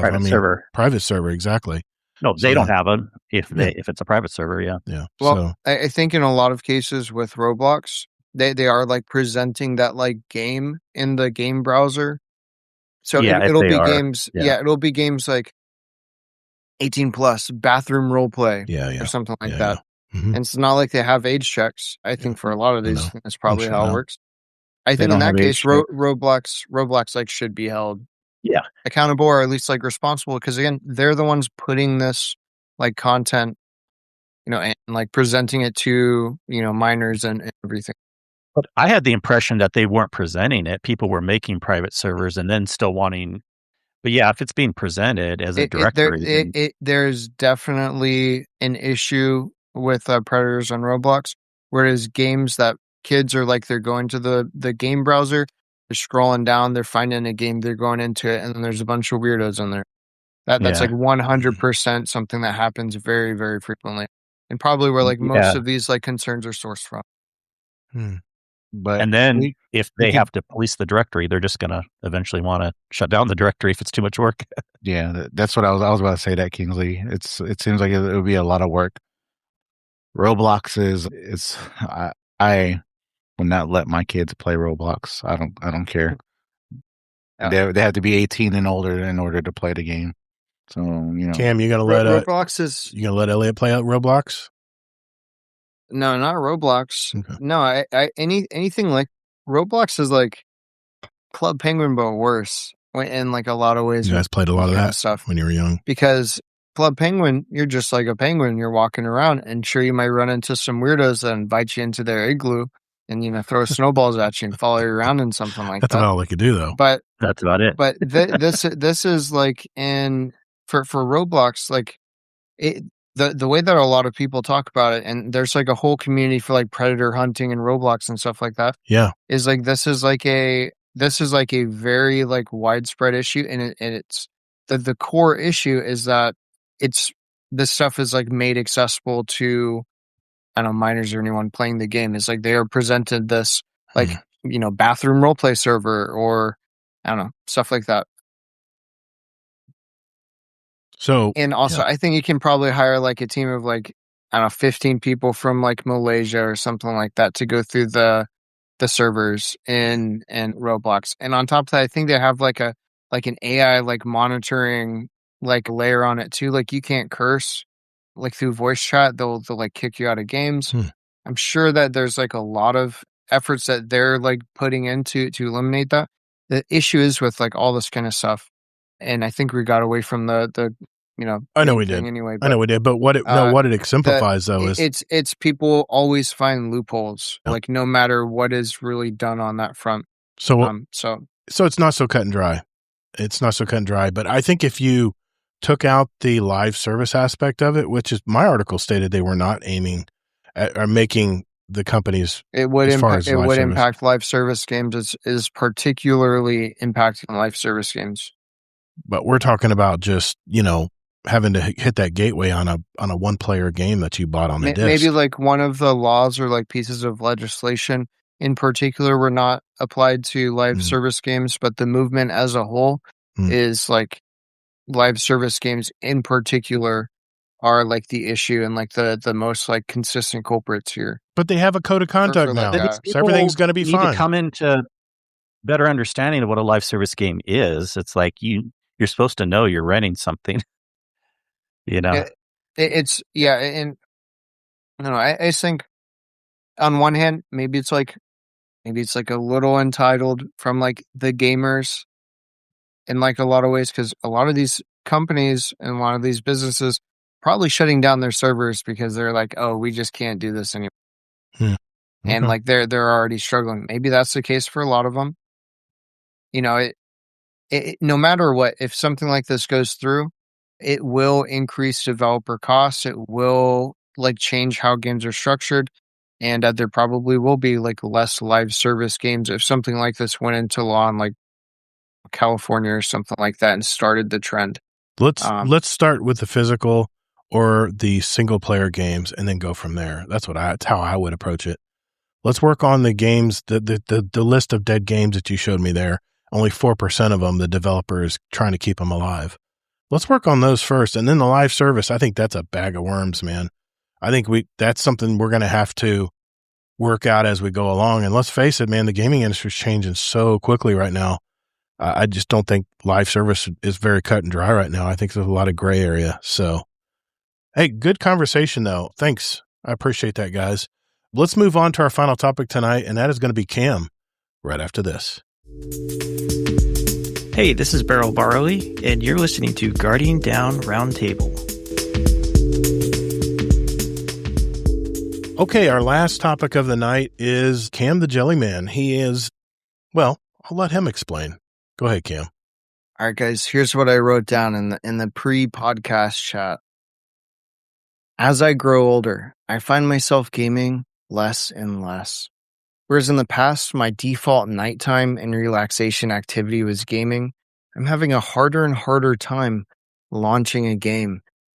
Not only because I have less and less time, but also as I learn what value time has and like what actually matters to me.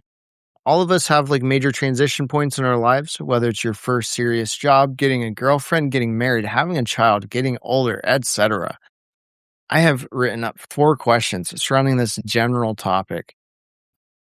The first one here, have you had times where you have stepped away from gaming and took a break due to life, other hobbies and interests, boredom, mental health, relationships, children, etc.? Did you feel like you wanted to take a break or like you needed to take a break? When you came back, what was different, if anything? Was that your first question? That was the first question. Let's go one at a time. One at a time. Deadpool, we'll start with you, man. So for me, gaming, I have stepped away before in the past, only for a simple fact that environments change. When I was going through my first divorce, my divorce, it was interesting because I had to take a step back and not game as much as I wanted to, because I had to focus on my two older boys. Yeah. And I think about all the stuff that was going on with them, and my PlayStation took a back seat. But my mental health did dip, and gaming has actually been my go-to for my mental health. So it's something that I need in order for me to like keep my sanity, because I could get frustrated about something, and then when I get on a game, killing aliens or shooting other people in Division, those things put my mind at ease. Yes, it is intense stuff, but it helps me put my mind at ease. And also, I've built really good relationships with my kids. All my kids so far love games. So my 18-year-old, he plays games. My 10-year-old plays games. My 4-year-old, he has a Switch. He plays on his iPad. And my 2-year-old's been trying to grab my controller, and she's been trying to play. So I think it's something that's good. But it is, you do have to take some time. You do have to take breaks. Like for me, every Wednesday, I do not play. That's my date. That's date night. So I don't play the game. I don't get on the game every Wednesday. And then it depends on what the situation is. If I'm hanging out with my family, then it's family time. So it just depends. Everybody's different though. Okay. Kingsley. Yeah. I mean, first of all, it's pretty normal for everyone at some point in their life to have times where they stepped away, voluntarily or not, right? I think that's the interesting question. Yeah. But of course, the most common time is when people start having kids, especially when they're young. Yeah. And yes, you can try the thing where you see if they're interested in games when they're young and stuff, but just time-wise, and here's the thing, it's not just games. You have less time for any type of hobby, right? When the kids are young, so if gaming is your main hobby, then that's naturally taking that one away a lot. But to be fair, I think you just have less time in general. But I don't really ever personally, because I'm not a type of person to get like I'm what you call the P personality type, where I like to like change things up. And so I'll have little micro breaks from gaming here and there. I never really game so much that I feel like, oh, I need to step away for like a month or something, like I'm just not like that, but some people are. So I think that part's different for everyone. I've had times in my life where I've stepped away. It was when the kids were young, but that was basically the reason why. And it's pretty normal. Yeah. For me, I'm realizing in my old age that I have to have my routine. As I'm getting older, I'm realizing that there needs to be at least some structure of how I live my life. Otherwise, my freaking stress levels go balls to the wall. And maybe it's my monkey brain. And, now that I'm fully diagnosed, way later in life than I probably should have been, what I did is I made strict rules when it came to family and gaming. I do stuff all day with my wife. I work and whatever. And I have special time with my wife, his mother, where we watch TV, we go to movies, we have activities planned throughout the week. And at 10 o'clock, it's my time. I can decide whatever I want to do. And there's nights when I'll look at the screen in my office here after getting, my office work done for the day. And I'll go, it's not feeling like gaming. I want to go watch some TV instead. And I'm much more fluid than I used to be.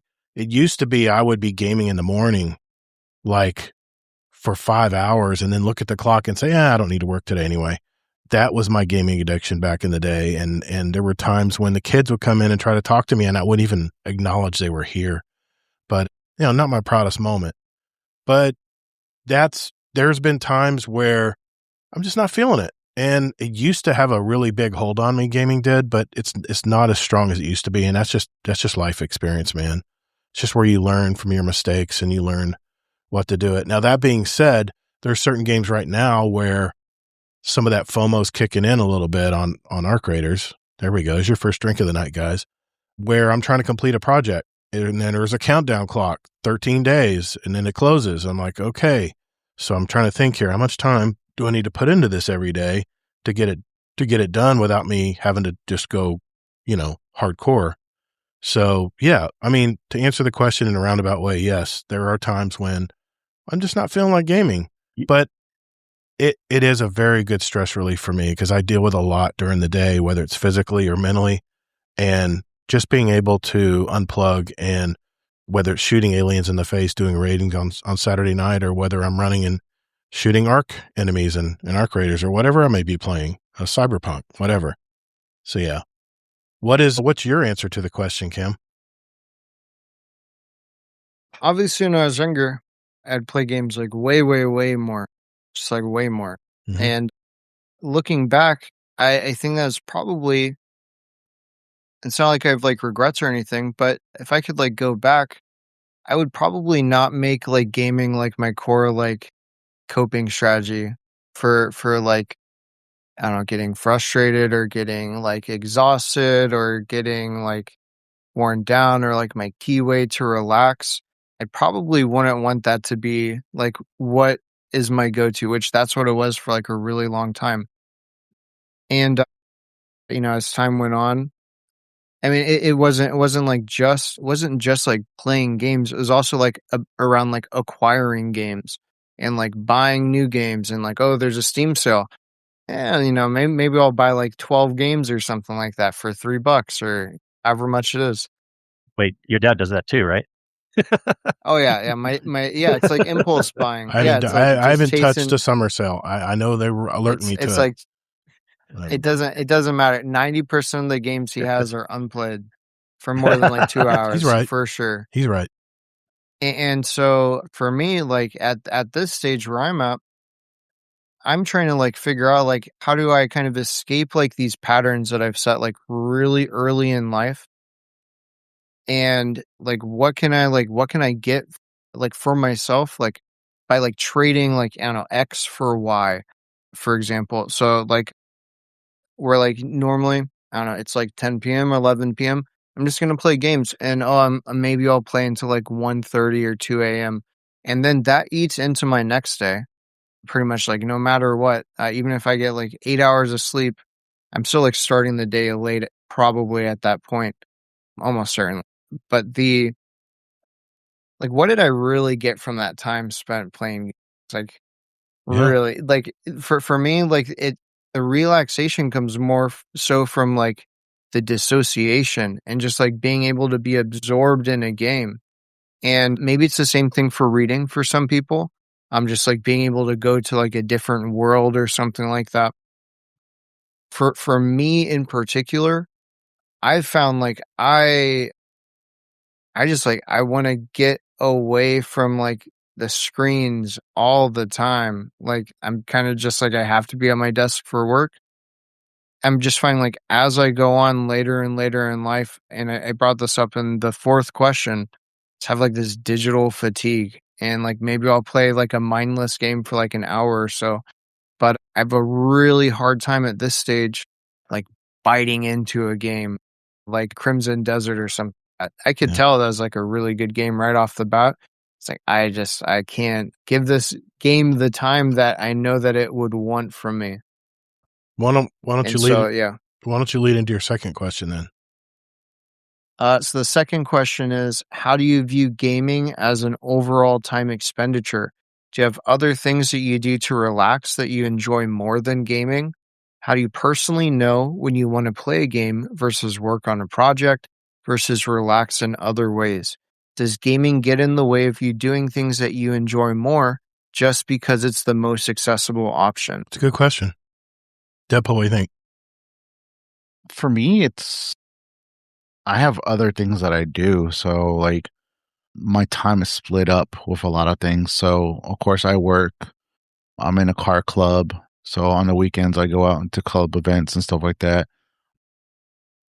My family, we watch shows. So we're always watching some kind of show. My kids love movies. So like I do dedicate some time to them.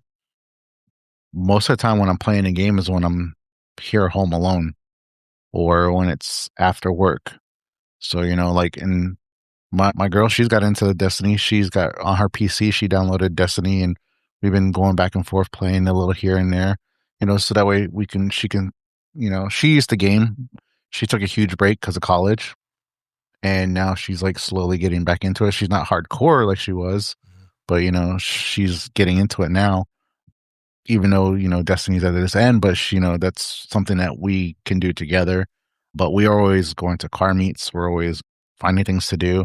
We'll take long weekends. Like a few months ago, we went to Disney. Pretty soon, we're going to be going to Florida for a whole week. So like we have things that we like to do. We just have to. You'll learn. You'll know, because I know your son's only still young, but like you'll learn that they grow fast. They do grow fast, and you'll learn how to manage your time with everything. If you love gaming, you're going to find time for gaming, but you're also going to find time for your family. So you just got to remember that it's a work-life balance, just like with work. So when you're at work, you're like, oh, I don't want to be on a screen. Like when I was at work, I was working as a facility supervisor. Most of my day was in my office, and I hated it because I was behind a screen, writing up SOPs, writing up all types of stuff, looking for companies to come, fix facilities and stuff like that. Yeah. Now that I'm in a different job, different role, I get to communicate with people. I get to work on their computers. Now I'm working on cars. So you'll find things like you got to make time and stick to those time lengths. Like for me, most of the time, as soon as 11 o'clock hits or 11:30 hits, most days, I'm turning off the game, I'm getting off the game. I'm watching a show because I have to wind down, or me too. So you just can't force yourself to do things. You just got to let it come naturally.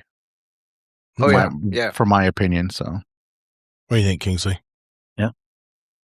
Yeah, for me also, I love this question. I can see it getting closer to kind of one of the other questions about how do you know for yourself if it's like too addictive or not. But it's never really been a problem for me. I know as far as gaming being too addictive, and I do game a lot, but I have, fortunately, in the time of my life I am right now, empty nester, my work job is pretty cush and everything like that. So I have a lot of time for that, but I don't know. It's just, and I do other things too. Like it's such a quick decision in my mind, and I never really fret over it. It's like I'm not looking forward to coming back to the game, or I just think of something else to do. And then I'm like, oh yeah, I want to hang out with some friends now instead. So I don't really have but again, I've kind of been that more variety personality anyways. Yeah. And then when I game too, I like going from game to game. I don't like staying in one game for too long. It's not an ADHD level. It's more of a variety level because I'm very not ADHD, but I do like variety. And so it's hard to really explain, but yeah, I kind of know. And see, for me too, it's an interesting point you brought up because we used to always have this as a question too, like, why do people game? A lot of people will answer it's stress relief, but for me, it never really, sure it is a little bit. It's not like it's not, but for me, the main drive for gaming has always been entertainment and exploration. That's my mind. Yeah. It's not because I need to cope. And it is for a lot of people, but luckily for me, and that's why I know I'm not so much addicted. See, I'm the total opposite of you. I grab a game and I hang on to it and I shake it to death. It's Arc Raiders for me right now. That's what I'm focused on. And yeah, I broke off and played some Cyberpunk, but when I'm playing Cyberpunk, all I can think about is I really need to work on that project in Arc Raiders. I really need to get that done because I only got 14 days left. And that's the way I felt with Destiny, man. Destiny had the hooks in me for so long. And I look back and yeah, I probably could have spent time much better. I think honestly, it's my hyper focus. I can hyper focus on a game and look up and it's 5 hours later and I'll be like, holy crap, how the heck is it already that time? And then it just totally throws my next day off. So yeah. My wife does that too. Yeah. I can hyper focus on a game so well, or a movie. Maybe that's why I like movies so much, because I can literally hone in on what the director's trying to portray in a movie when I'm at the theater. I can hyper focus in on it, and time is just it's just a blur. It really is. So what's your answer, Kim? Are you finding other things to do? where I'm at right now, it's like a good way to like fill an hour. But when I've like, I don't know, my like precious nighttime, I feel like kind of hesitant to just like pick up a game that I know I'm going to play for like 4 hours or more or something like that. And I have never been one where it's like, oh, it's 11. I got to go to bed. That has never been me. It'll be like, oh, it's like 2 or 3. I should only do one more run. You try to get to a stopping point, right? Because me and you think a lot alike when it comes to gaming. I mean, usually it's like, I'll just find a time and it'll be the right time. Yeah. But sometimes that's, 4:10 a.m. if it's a really, something that's really absorbing me. Yeah, yeah. And you have a lot less time now with the little one. Your time is much more constrained. Like through the day, I still have like my nights, but the thing is like those nights, like they eat into your mornings, and then it's not like oh, because I get to stay up 4 hours later than everyone, I get 4 free hours. It's like, now you got to pay that back in some way. Man, do I feel that. But for me, like I'd rather like do something with my hands, like even if it's like pulling weeds in the backyard or chopping down trees or something like that. Getting outside. I would much rather do something like that. Sometimes even like reading, sometimes woodworking or like polishing like lapidary stuff or something like that. 3D printing stuff. There's like the thing is like there's like so many like different like interests or passions that will take up as much time as I like let them. Exactly.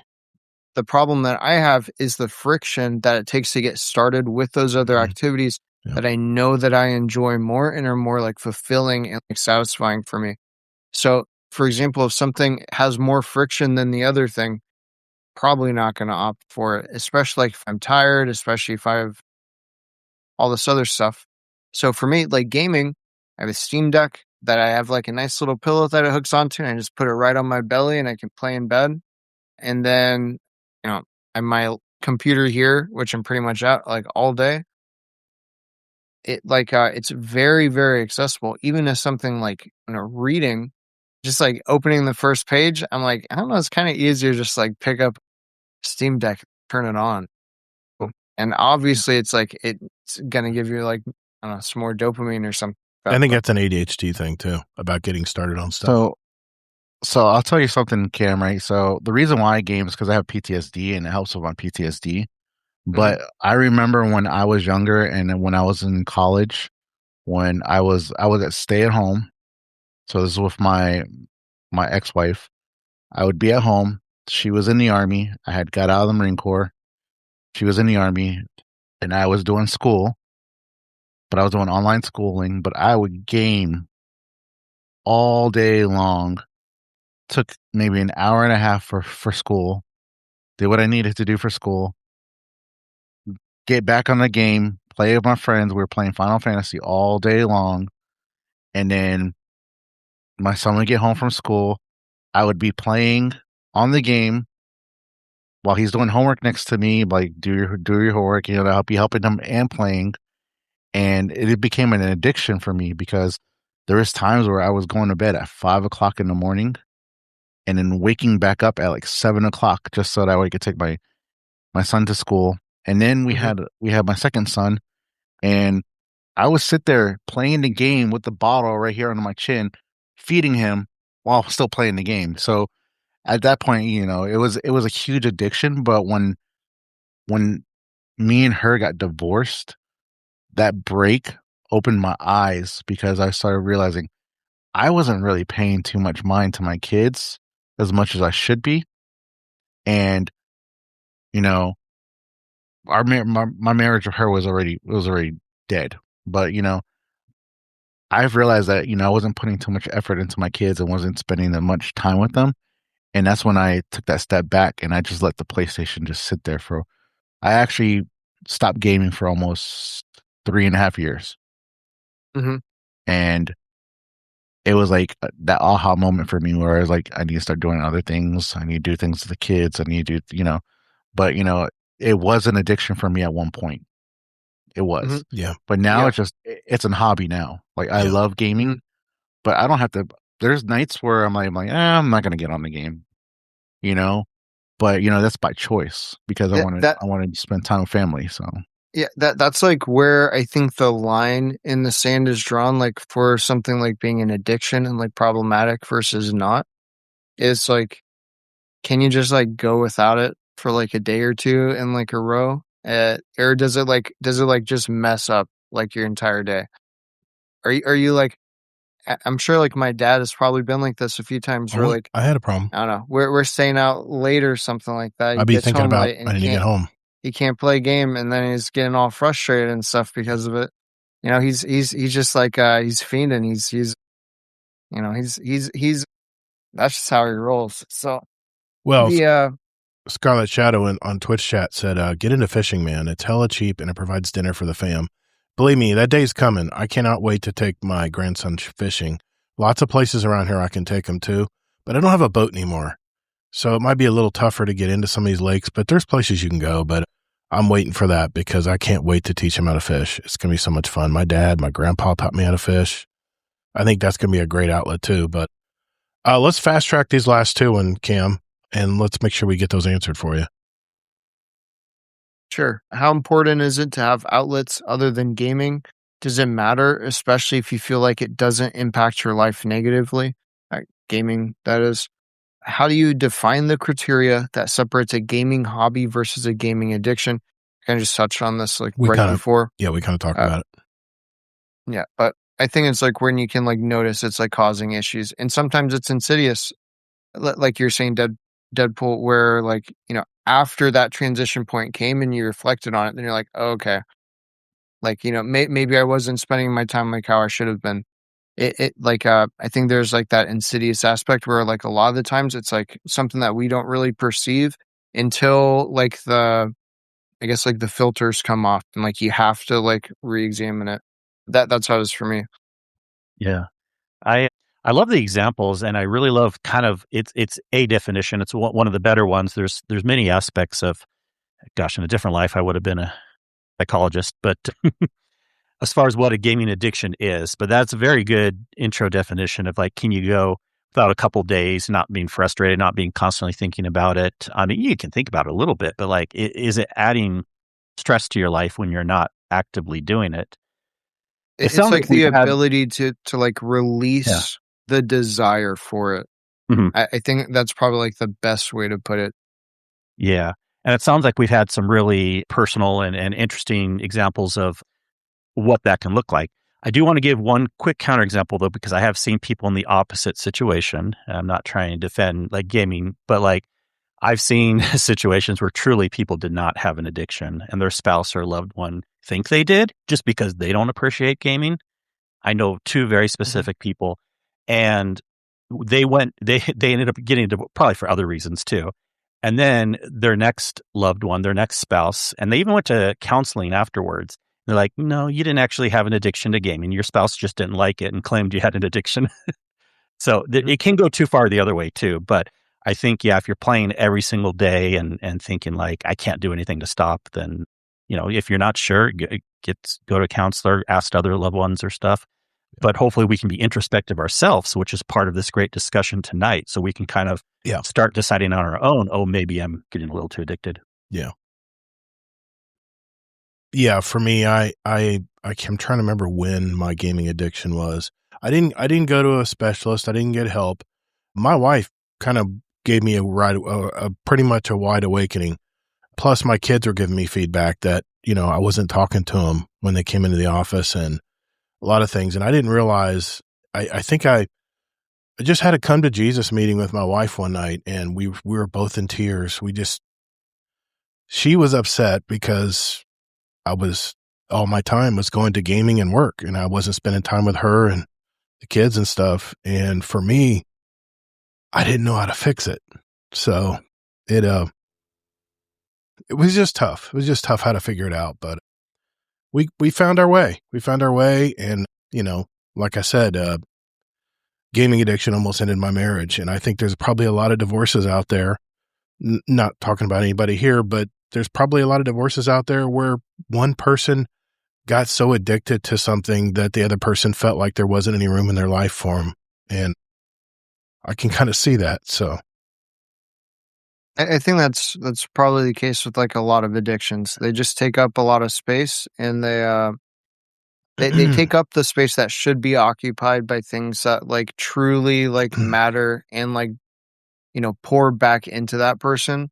I think that's like where the like addiction is like particularly, again, like insidious, is it just kind of like, it just like grows over like these existing spots that, you know, held like things that are really, really near and dear to your heart and stuff like that. Yeah, my dad, we used to go into his office. It's the same office he's in now. And he would have like surround sound on. He wouldn't even have headphones on. He'd have like this super immersive like Call of Duty experience going on around him. It's like he's in like actual warfare. Like that's how loud these speakers are. And you'd go up and be like, Dad, Dad, Dad, Dad. I would go, what? Dad. What? Dad. What? Dad. And he would just be like locked in. And then I'd go up and start pushing him, and he'd just be like, like, okay, man. well, you know, I'll come back in like 10 minutes. Maybe I'll find him during a stopping point. The stopping point is what we call, hey, you know, that was like my mom be like, enough's enough. We need to find a stopping. And a stopping point for my dad is like, oh, well, after this next game. Yeah, it's not my proudest moment.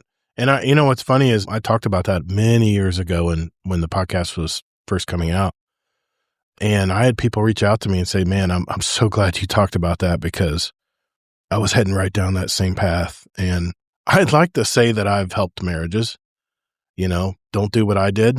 And there's probably years that I wish I could get back with my kids. And don't get me wrong, I spent lots of time with my kids. I was a happy dad. I wrestled with them. We played with them. We went everywhere. You know, band and all kinds of activities. He used to run track and field. I mean, so many good memories. I remember we bought this boat that we couldn't afford early in our marriage. But we were talking about the other night, we got so many great memories out of that damn boat. So, you know, was it a wash? Yeah, I don't know. Like going into the middle of the deep sea from the Keys, and everybody going on a different boat because they're like, hey, this storm is really serious. We should all go back. And my dad's like, that's another story. Nah, we're going to fish. We're going to fish. And yes, girl, you don't know how serious the fishing was. Then we're seeing, I don't know, 15-foot waves. And we're like, okay, well, you know, maybe we just, it's just him and I. And we're in the middle of the ocean. We're in like full survival mode. 17-foot boat. That's like, let's, you know, we're already out here. Let's go fish. I think we caught some mahi and stuff like that. Caught some mahi. We caught a big amberjack. Yeah, this was just 9 miles off. You could see the shore, you know, but it was still 9 miles away from our camping spot. Yeah, good memories, man. I'm telling you, lots of great memories. So wrap up your last question here, Cam. I'm looking at the clock here. I want to make sure we don't go over tonight. What was your last question? Do you personally feel any digital fatigue? Are you finding yourself going outside more and more, not having your phone on your person all the time, engaging with hobbies without screens, etc.? Are you satisfied with your balance of real life and digital time? Maybe another way to put that would be like creation versus consumption or something like that. Yeah. Deadpool? I'll go quick on this one because I've never really. Yeah, it's interesting because even if I did get overloaded, I kind of have to for my job, for what I do. Screens is such a vague term to me. Sometimes people mean gaming or entertainment. Sometimes people mean any screen in general, work or not. You know, it's such an interesting topic to me. I don't personally get that way, and I'm glad I don't because it would kind of screw up my job and my entertainment. That being said, it's not like I want to be staring at a screen all day. I just never think like I'm getting overloaded. Maybe I just naturally just kind of walk around some. I mean, even when you guys were talking, and this is one of the many reasons why I don't go on camera, but I was walking around the room while you guys were talking and hearing you guys on my headphones. And then I come back to the mic when it's my turn to talk. But I had fun with that. So I'm looking at the screen again right now and I don't feel overloaded. But yeah, I don't ever personally, and I guess if I do, I don't really think about it. I just kind of naturally, it's not like a logical thought, like I'm overloaded, I need to walk away. I don't know. I just kind of do. So that's why I figured I'd go first. I don't have a super great answer for that, but yeah. Go ahead, Deadpool. For me, I don't think I really have a lot of digital fatigue nowadays. I know in the past there was, because I would feel exhausted even though I would be gaming all day, and I would be playing games with all my friends that were prior service, and a lot of us don't a lot of them don't even have much to do. They just stay home gaming. I have one of my junior Marines who actually I played with for a long time. That was his main focus. We were always on Final Fantasy 14, always playing something, and then we were on Destiny, always playing. So I got a lot of the first clears with them on a lot of the raids in Final Fantasy and in Destiny. But nowadays, I don't it doesn't really bother me because I leave the house. I don't try to stay in the house all day, and I force myself to work. It drives me crazy just being in the house all day long sometimes. I get that. I get that. So I tried doing the whole stay at home dad thing for a few months at one point, and it drove me crazy. I was like, no, I gotta do something. But I've always found things to do. I was in a motorcycle club for a while. I'm actually a founding member of the car club I'm in. Yes. So, it's a lot of busy work. Gotta go into car meets and stuff like that. But I take my kids, I take my family, I take my girlfriend comes with me. My fiance comes with me, my kids come with me. So I was like, every time we do stuff, if it's a car meet, we go together. If it's looking at houses because we're trying to buy a house, we go as a family. Sometimes my kids will go with their mom, but other times we're doing it as a family. So it's like we're always engaged with each other. Yeah, we do have minor addictions to like Pokemon Go and Destiny and things like that, but I wouldn't call them addictions. Like we have the intent to play those games, but we do have, because my fiance, she works in Geek Squad too, so she's actually a supervisor for it. So she deals with computers all day long, and sometimes she doesn't want to be looking at a screen. Sometimes she wants to go do something else. Mm-hmm. So for me, it's just like I like going on drives, but with gas prices here in California, I can't imagine. We can't just always go on a drive. But it's fun to do other things. We've got a really good balance. So I think that's what it ultimately comes down to, is just balance. And yeah. I was just going to mention that. Yeah. You'll because you're a young dad. And I'm only 38, so I'm still young, but it just I have an 18-year-old that's going to college, a 10-year-old that's going into the 5th grade, my 4-year-old, so my kids are all over the place, and my 4-year-old, he has autism, so it's a little bit of a challenge. So I have to be more dedicated to them and have to be more focused with them. But at the same time, is this, you learn.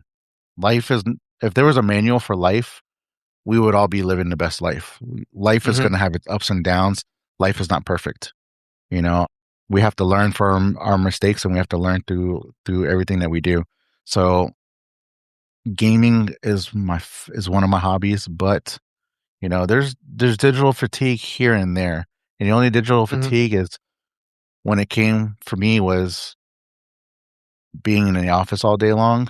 And I'm watching. So when I was at work at the facility supervisor, I had YouTube videos of Destiny playing while I'm doing my work. Mm-hmm. So, and then that would be like, okay, do I really want to play Destiny when I get home? Mm-hmm. Sometimes yes, sometimes no. Or do I want to take time? So, it just, it all comes. You'll get that balance. And my main thing to tell you is focus on your son. Mm-hmm. Give him all the time. If he wants he's a really good dad. If he wants to sit in your lap, let him sit in your lap. Sometimes it can be frustrating because you're trying to do something. He's active too. He's that age. But yeah. So yeah, kids grow so fast. Like Like I'm Mhm. still in shock that my son's going to college. So it's like, Yeah, it's a lot of I'd waking up. imagine. Yeah, Yeah. I've been through that already too. I'll be real quick. I think it is all about balance.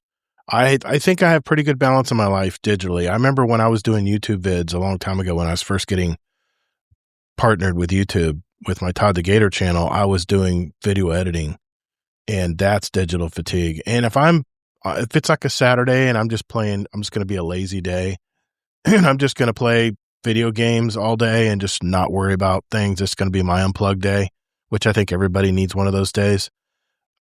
Some of us don't have that opportunity, but I have to get up. I have to go outside. I have to look at the plants in the back deck or something. I have to get out into the sun. I am a sun person, even though I have the fairest skin. I'm not really made for Florida. I remember I went to Hawaii in high school, and the people there were like, "You're from Florida? Dude, you're like pale." I'm like, "Yeah, just because I'm from Florida doesn't mean I'm, Hawaiian or something, But we would get that in Southern California too. yeah. I'm like, Everyone thinks we're all tan. I'm like 40% British. So, I mean, I got the skin that most British people have. I mean, it's just the way it is. And I think it's a bad thing. It's just different. But I work all day in the heat. I can only put a certain amount of time in the summers because I'm getting up there in age now, and I don't have the energy of a 20-year-old anymore to go out and treat lawns and stuff and take care of it. But here's the thing. I'm talking with my customers. I'm very sociable. And then when I come home, I just like to switch that part off. It's my introvert in me. I need to switch that part off and just run solo raids in Arc Raiders. There's 2 drinks. And just go around and just look in cabinets. Just do little piddly shit. It doesn't have to be. I may tell myself, okay, I need to go get some of these objects. I'm low on them in my stash. I may work, minor little goals, but I think I have pretty good balance right now. And, I run a podcast. I have another podcast that I'll be coming out with soon. And, I got a YouTube channel, a Twitch channel. I just got a lot of irons in the fire. And what I realize is there's so many things I want to do in life, but I just got so much time. And then there's those days where you just have to check out. Just for your own mental health, you just have to check out and not worry about what's going on in the world. And just sometimes hyper-focusing on a game, for 3 or 4 hours is a good thing, just to unplug. So before we go on to our catch-up segment, Cam, you want to answer that question? How you're going outside or digital fatigue? I definitely feel digital fatigue. I want to return to Monkey. I want to go like off grid and like build a house out of mud or something. Like that sounds like really satisfying to me. Something Really? like that. Wow. Yeah, I would love something like that. It's again, probably a lot of it's just a matter of like work circumstances. But I think it goes deeper than that too. I think like human beings are like meant to be outside a lot of the time. Yeah, I think so too. And I think a lot of people just kind of like feel like they're stuck inside because it's just like their default. Like I work inside, I work from home. Yeah. Maybe I let my dogs out or something like that every now and then, but I'm just going through the flow and little do they know they're been inside for, 23 out of 24 hours or something like that. I think that's something that is really, really common. A lot more common than it probably should be. I think if that's you, like if you're listening and you're like inside the house all the time, even especially if you're like low on energy and like you feel sluggish and like you don't want to be inside all the time, but you just don't find yourself getting outside all the time, you got to just go outside. Like you got to go outside. It immediately changes the quality of your life. Make it a thing you do every single day. You go outside, you feel the ground beneath you, go out barefoot or something like that. Touch a tree. I don't know. Just like breathe it in. Yeah. It is so easy just like get depressed and then just like also just be on like autopilot and in like survival mode where like you don't even think about these things that like who you are, like you really crave. And I know for me that's been like a really big part of my path is figuring out like like listening to my body and like learning how to do that. And also like making that time every single day for me to go outside. But yeah, trust me, like if I could feasibly go out onto some plot of land or something and like build a house, I feel like that would be like that would just feel so much better. I'd way rather do that than like, do the same thing in like Minecraft or something like that for sure. So yeah, they were good questions. They're good questions tonight. I want to make sure you were able to ask them all. One quick comment from Twitch is Scarlet Shadow. Animals are a great pastime too. I have a dog, tortoise, dart frogs, umbrella cockatoo. House is full of noise during the daytime, so it just makes sense to do what's chill at nighttime for me. Oh yeah, he has rabbits. He has 2 dogs. I used to have 2 dogs, but pets are great stress relievers too. You don't realize how much stress they take from you, and they absorb it. Dogs are just the greatest creatures on earth. They were made for us humans. All right, let's quickly move on to our catch-up segment. We'll do that next.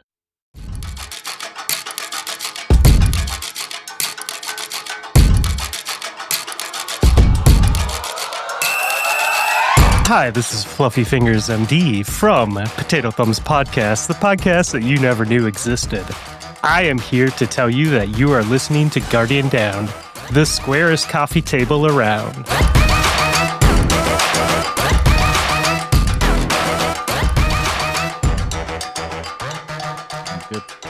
All right, ladies and gentlemen, it's that part of our show where we just catch up and see what our guest co-hosts have done since we saw them last. And then Kingsley and I will chime in at the end there and just mention what we've been doing this week. Start with you, Deadpool.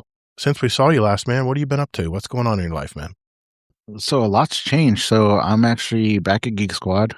I'm actually an auto tech installer now. So I start that role. I just started that role. I'll be starting the actual work next week before vacation. So yeah, car stereos cool. And what radars and all those alarm systems and stuff like that. Okay. Yeah. So I got to take it slowly. I got to do it by their standards. The way that Yeah, I gotcha. So I got to learn all the SOPs and all that stuff. So I got to learn all the things about what to do and what not to do. Yeah. But it's gonna be cool. I'm actually helping my team. So I'm still in the same store. I'm just helping my team out because they have me as a lead. So I'll be jumping between the precinct and doing that. So I'll be helping out with all the stuff because the person that was in charge dropped the ball. So okay. So I'll be helping out the actual supervisor take care of all of that. Other than that, I've been spending time with my family. We're slowly but surely getting ready for our vacation to Florida. Very nice, man. Yeah. Well, hopefully we'll be able to grab some lunch when you're here. Yeah. Should be possible. Sure. Yeah. Are you going to be here for a week, you said? Yeah, from the Saturday to Saturday. So yeah, I can definitely do a Saturday. Definitely do a Saturday. Okay. Maybe before you leave, we'll grab lunch. Okay. Something like that. That sounds good. Cool. Maybe I can coax Cam the Jelly Man to come with me. Other than that, I just been focusing on working. I've been playing Destiny. I've actually been doing a lot of solo play. A few of my clan members have decided to take a break. But it's been cool. I've been playing with my friends that are still here and there when they get free time, with all the holidays that came around. So my best friend Pip, I've been playing with him here and there. My friend Donnie, I've been playing with him here and there. I mean, just whenever we have free time. Been spending time with the kids. Okay. Watching shows, watching movies. We watched a movie last night, The Mummy, the new Mummy movie. Yeah, Les Cronin. Yeah. Oh my God. Anxiety. Really? Is it like really gruesome? Yeah, it's why we didn't see it at the theater because it was more of a horror movie than it was a. It's really good. I liked it. So really, I enjoyed it. Okay. Yeah, I'm into horror movies, so I love horror movies. We've been watching a show called Grimm. We've been watching. Is that about the Grimm brothers? No. So I remember seeing that show, Grimm. That Grimm was good.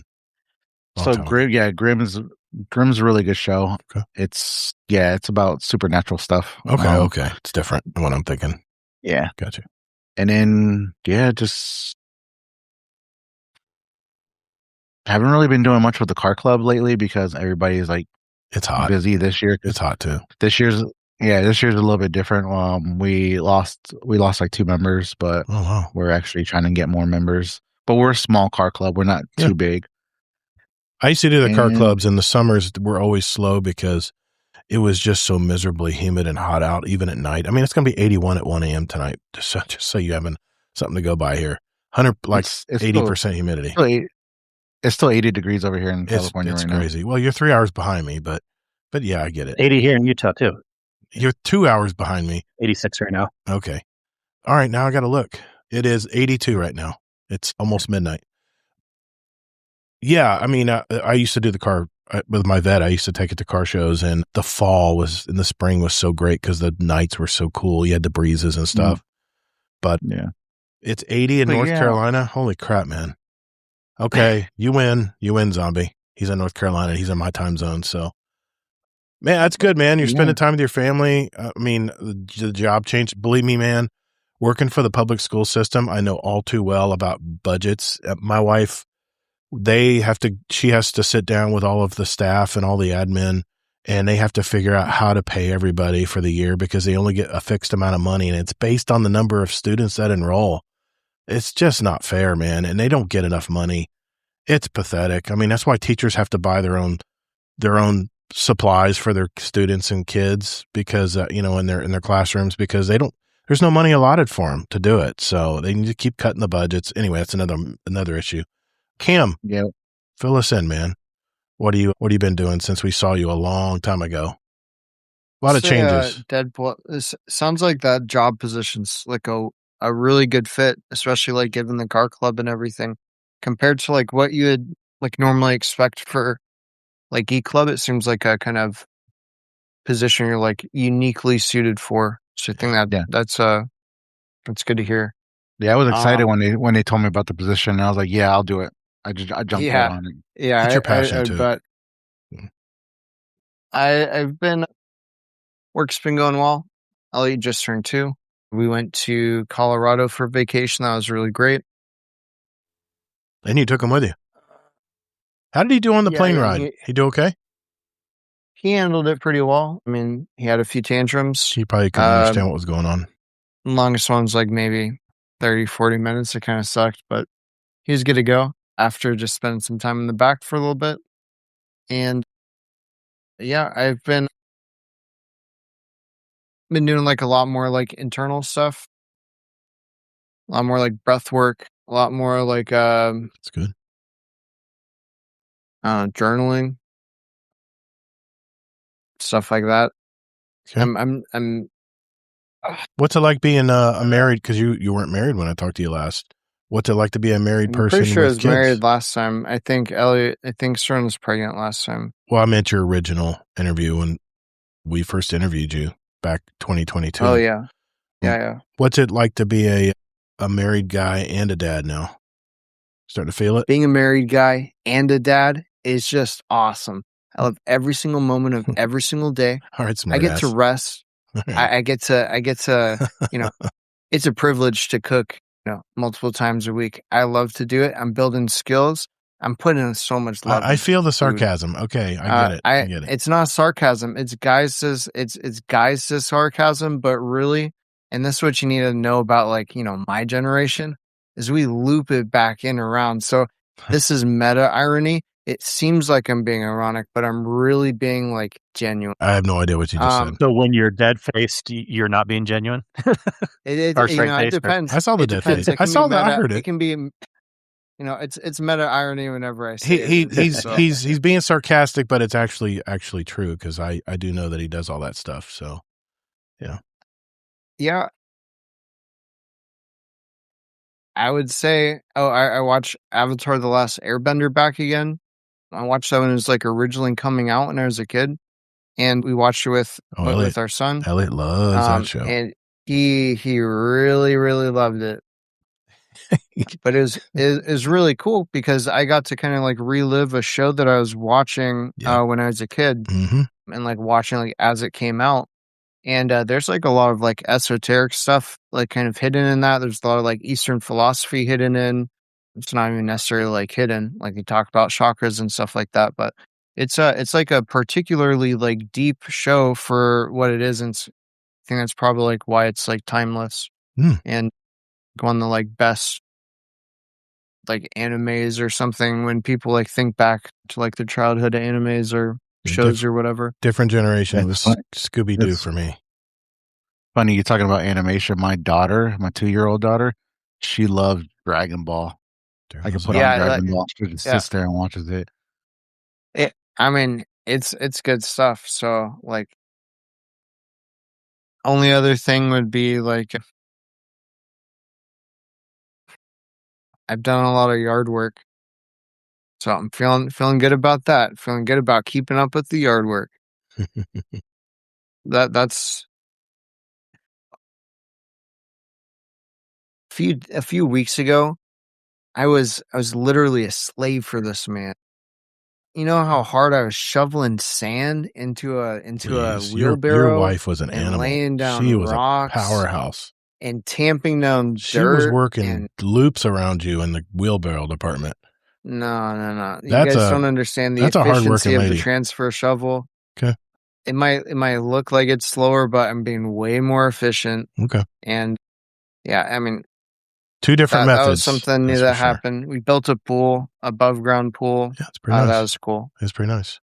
At least you figured it. That's been our last 3 weekends. Yeah, well, you know, I mean, really, it's a testament to my dad, because if he committed, he would have just exploded her finger.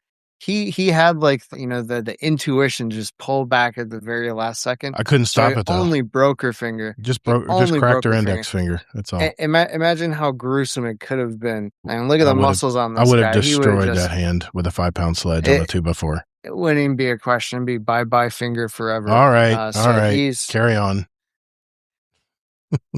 We don't need to hear about that. I've already talked about it the last 2 weeks. After it happened, my dad said he didn't even feel bad. He said, "Why'd you put her finger there? No, why'd you put her finger there?" No. The story weird. No. I did. No, when it happened so quick. She immediately grabbed her hand and said, "I'm okay. I'm okay." I'm like, "What are you talking about? Let me see your finger." And it's starting to turn purple like really quick. I'm like, "Honey, why would you put your hand on top of the 2x4? You know, people make mistakes.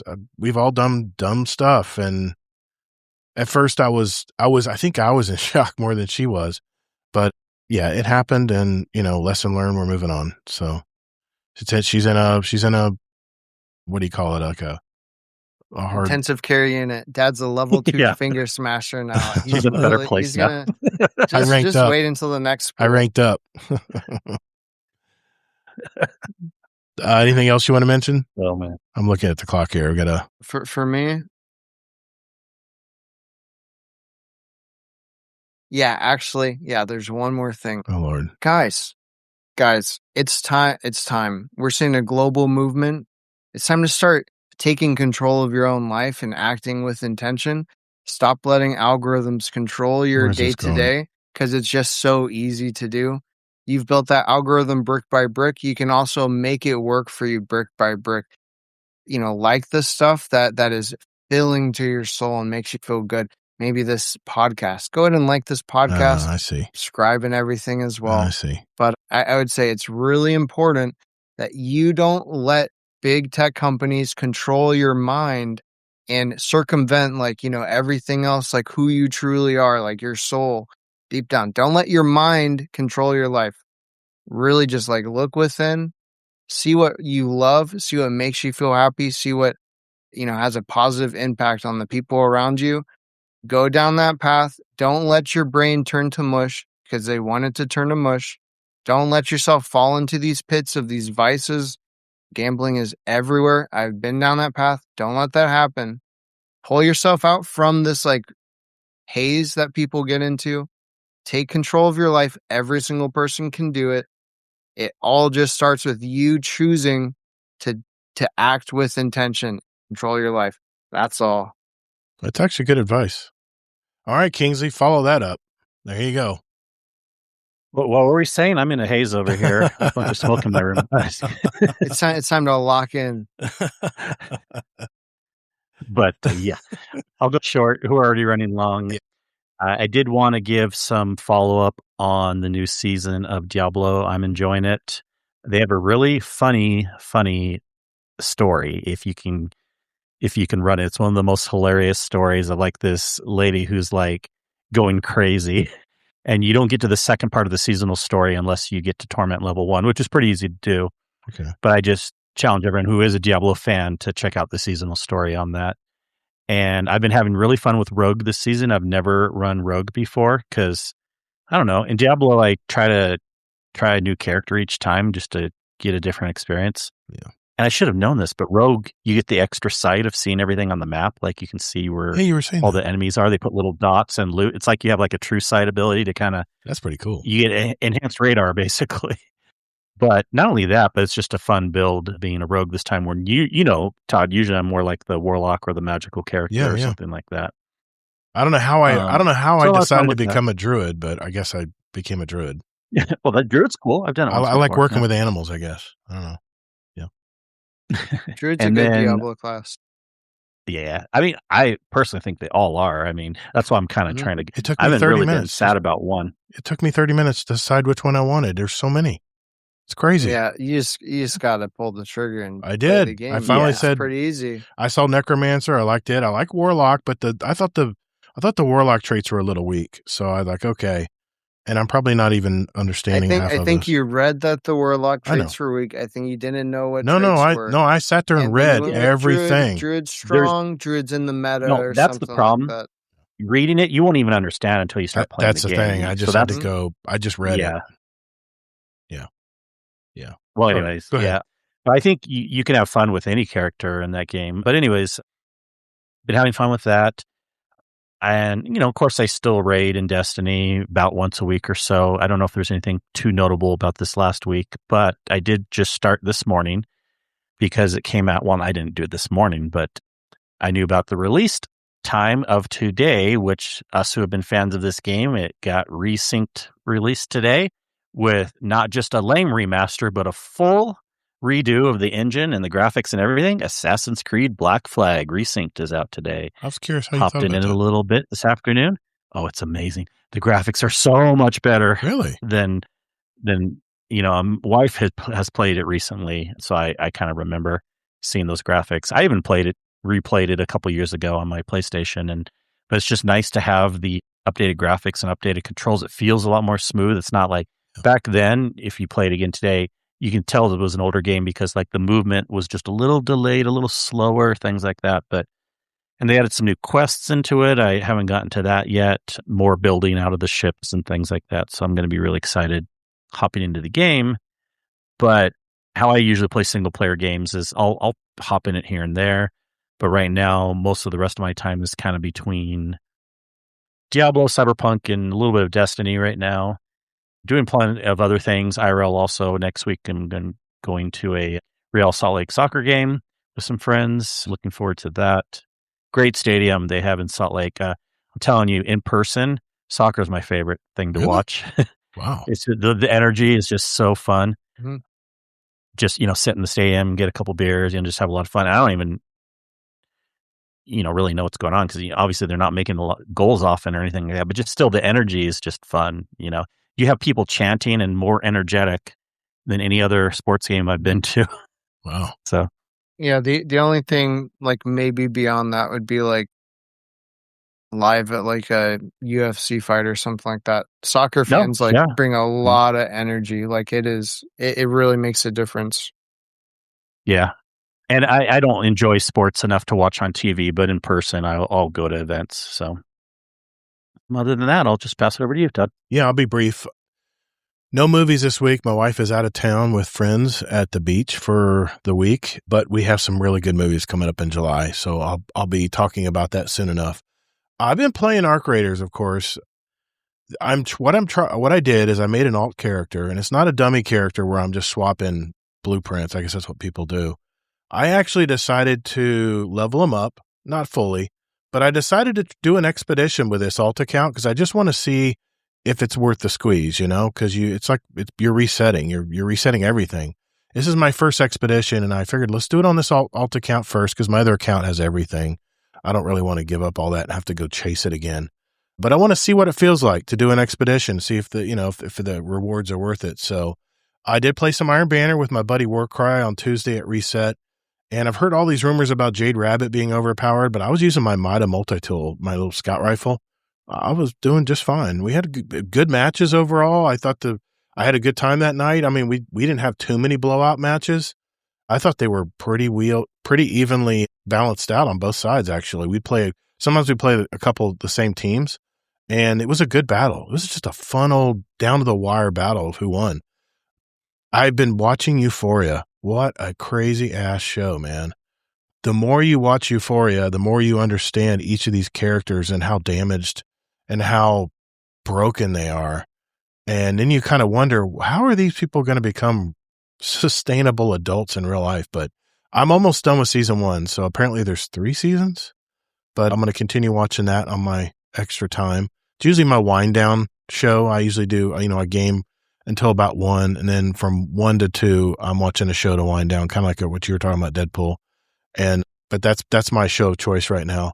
Other than that, yeah, pretty much working on the pool still, moving in rock and stuff, and I'm just exhausted, man. The heat is really bad in Florida right now, and it's really tough to deal with. And Kingsley just put a map up of the whole United States. We're all just freaking burning up right now. So, and you add wildfires to it, I can't imagine going through that. So we'll be back in just 1 second. We're going to answer a couple questions before we go tonight. Be right back.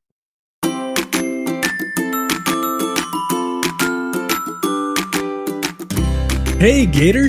If I was to send a question for the show, where would I need to go? Wow, great question, Native. Can't believe you thought of that.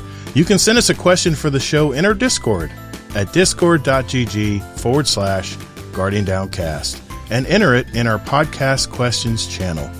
Or they can email us at guardiandowncast@gmail.com, or what I really like are those voicemails. So just go to guardiandowncast.com, that's our website, and hit that send voicemail button at the very top or the very right side of the page. Believe me, you can't miss it. Wow, Gator, there are so many awesome ways to send questions to the show. Thanks, Native. It's that easy. So what are you waiting for? If you have a question for the show or just want to make a comment about a past segment, send it our way, and we might read it out or play it live on the show. All the links are down in the episode notes down below. And later, Guardians. All right, bro. Is that it? Because I'm done. I'm about to be out of here. Yeah, okay. I'll Venmo you later.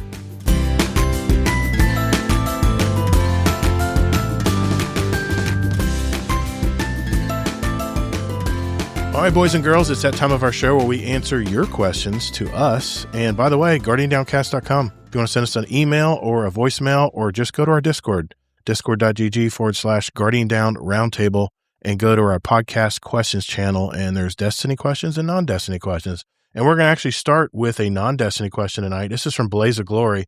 What is one design trend in modern games that players seem to love, but you think is actually hurting the industry? Figured since we had more faces on the screen tonight, you guys could answer that one. Cam, does anything come to mind? A design trend in modern games that players seem to love, that you think is actually hurting the industry? Or Deadpool, or whoever wants to chime in. Do you want to think on it? I would say one thing is I really liked when like loot was like varied in like meaningful ways. I think there's a really clear path to like kind of simplify things.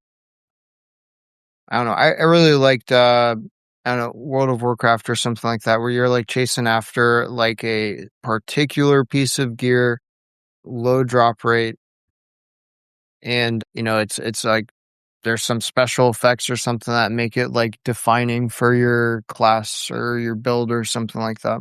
Huh. Yeah, I think like simplification, or just like, I don't know, personally, I think that's something that Destiny is kind of a mixed bag with, is like, how many times have you been talking about the multi-tool over the years? It's my favorite gun. Times have I heard it's that? my favorite gun in the game ever since Destiny 1. I can move faster. I can aim faster. I can reload the maximum amount. I can reload the fastest of any gun. It has very good range. I can see the radar up when I'm aiming. I mean, what is there not to like about this gun? It even has, It is a scout rifle, but it's a 200. Then It delete fires all your fast. other guns. I dare you. No, I won't do that. But anyway, Deadpool, you got an answer for this? For me, it's extraction shooters. I don't really feel like there's a need for a lot of them. Yeah. When we have a lot, and they're meant to be hardcore, not fluffy. Yeah. Yeah. So, your favorite game is kind of fluffy from what I hear and what I've It seen is. in It is. videos. It's I'm in Care Bear lobbies. I am. I'm basically playing Destiny in the Arc Raiders world. That's basically what's happening. I'm shooting aliens in the face or plates or whatever. They're flying above me or whatever. I've just replaced shooting aliens in the head in Destiny with shooting Arc and Arc Raiders. And every now and then you get some idiot behind you that rats on you or shoots you in the back while you're trying to fight a big enemy. And, what are you going to do? That's just part of the... Guys, this is really important. My dad purposefully plays just like a little baby. He's just like a little cuddle, like Care Bear. Dude, because he doesn't want to get put into the real lobbies where the real players reside. Where, hey, you gotta sweat a little bit. You gotta look over your back a little bit. My dad. That's also why he plays on PlayStation. Yeah, it's just it's catering. It's convenience. My dad's found his like target. Well, here's the thing. Here's the thing. When Embark made this game 3 years ago, they never intended to make it PvP. They kind of just tacked it on top to create a little bit of drama in the game. The game was not designed to be a PvP game. That's such a PvE cope. You gotta stop. I don't care. I'm just telling you, this is from their mouth. Such a PvE cope. This is from Embark's mouth to our ears. They never intended this game to be PvP, but their testers said they didn't have fun. My dad said, I'm not going to play Arc Raiders online until they release a PvE only option. I did say that. And then I finally found out 40 hours playing the game. But then I found out, not that much time, but then I found out that they had aggressive base matchmaking. And I said, it's time to game the system. I can have the closest thing to a PvE mode. And by the way, in October, they got a huge drop coming. They're going to have a PvE only mode. It's already happening in China. You can't kill any other, there's no friendly fire. You can't kill any other raiders, but you have to decide to light up your backpack and become a rogue. And everybody knows you're a rogue when you press the button to do that. Hey, Dad. And you're just going to get picked apart. Dad, if they tacked it on, why are they creating separate game modes? They're doing that because they're losing players because of the rats. That's why. I think they're losing players because you know what? Some people are just stuck in the easier lobbies. Some people, they just don't have the reflexes like they used to. Dude, like, I hold a 2 KDA and Crucible. Please I got no problem with the reflexes. I promise I won't shoot you. You can ask Warcry. I had a 2-point whatever every match just about. I have no problem with shooting other players in an arena setting like that, but not in these beautiful worlds. It's just wasted on PvP. It is. Anyway, we can go down a huge Fortnite is the most beautiful world. It has twisted towers or something. Fortnite is arcadey. Fortnite is arcadey. Beautiful world. Arc Raiders is a beautiful game. So much Fortnite. Arc Raiders is a beautiful game. Anyway, Arknight is different. I actually agree with Deadpool. I think extraction shooters are a fad. I think Tarkov started it long ago, making it an ultra realistic, ultra hardcore game, and certain people, love to flock to that. Marathon then decided to join the train, and we all know how that's going. If it's such a great, game type out there, how come there's 7,000 players playing Marathon right now? Listen, guys, Marathon, I mean, what company made Marathon? Of course, Bungie. Oh, well, that's the first problem. The second problem is that the extraction shooter maybe isn't the best, genre. Extraction games themselves, they get your heart pumping. They get that dopamine spiking just from natural gameplay mechanics. What other kind of game does I did that for a decade in Call of Duty. I had my fill of it. I'm moving on. I'm expanding my horizons and playing other games. Let's look at some real contenders. Let's look at Dark and Darker. Let's look at some single player extraction games. Listen, guys, Marathon's a touchy subject. I get it, but extraction games as a whole, I think there's some promise. Is this the meta looping back around? Okay, I don't know. Maybe. Okay, is that the list? I can definitely see some. I'll just say I sense some fatigue in the genre for sure. Yeah, but extraction games as a whole, I don't know. I think there's some promise there. Okay. Time will tell. Kingsley, do you have an answer?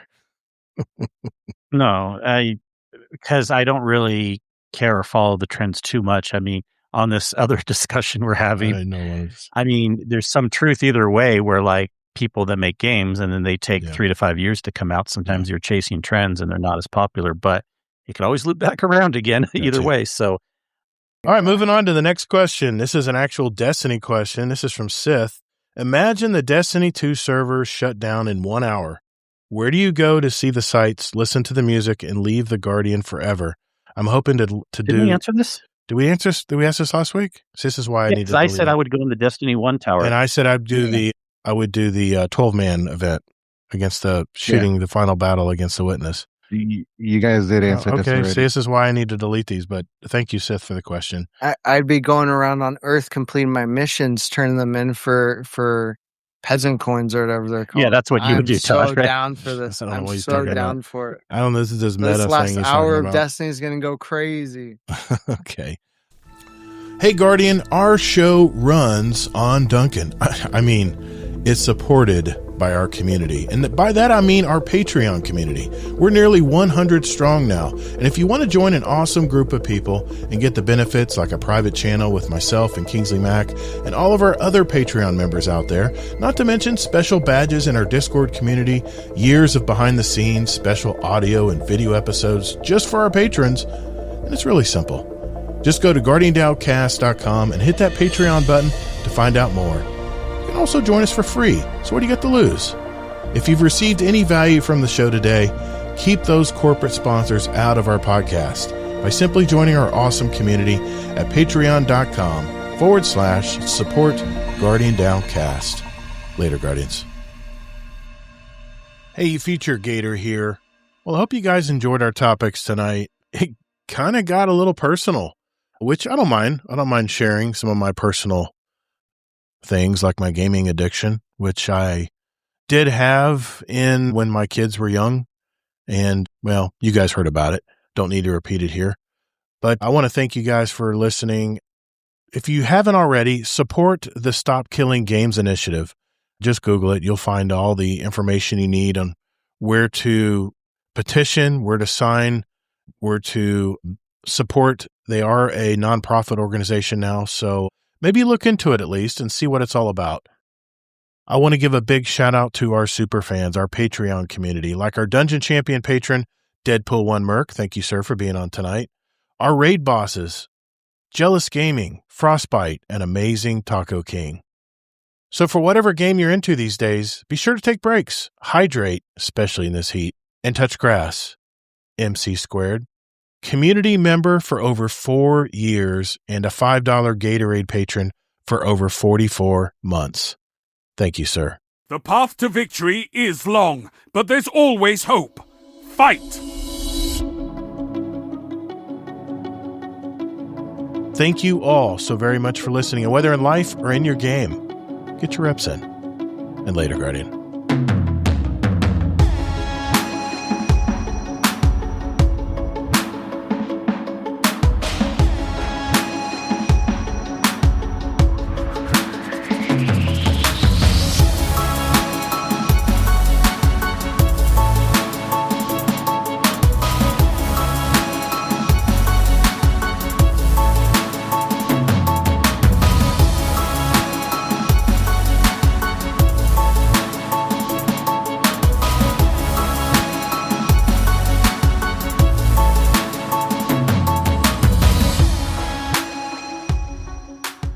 Overtime. Let's do this. All right, guys, we're going to call it there. Thank you, everybody, for hanging out with us tonight.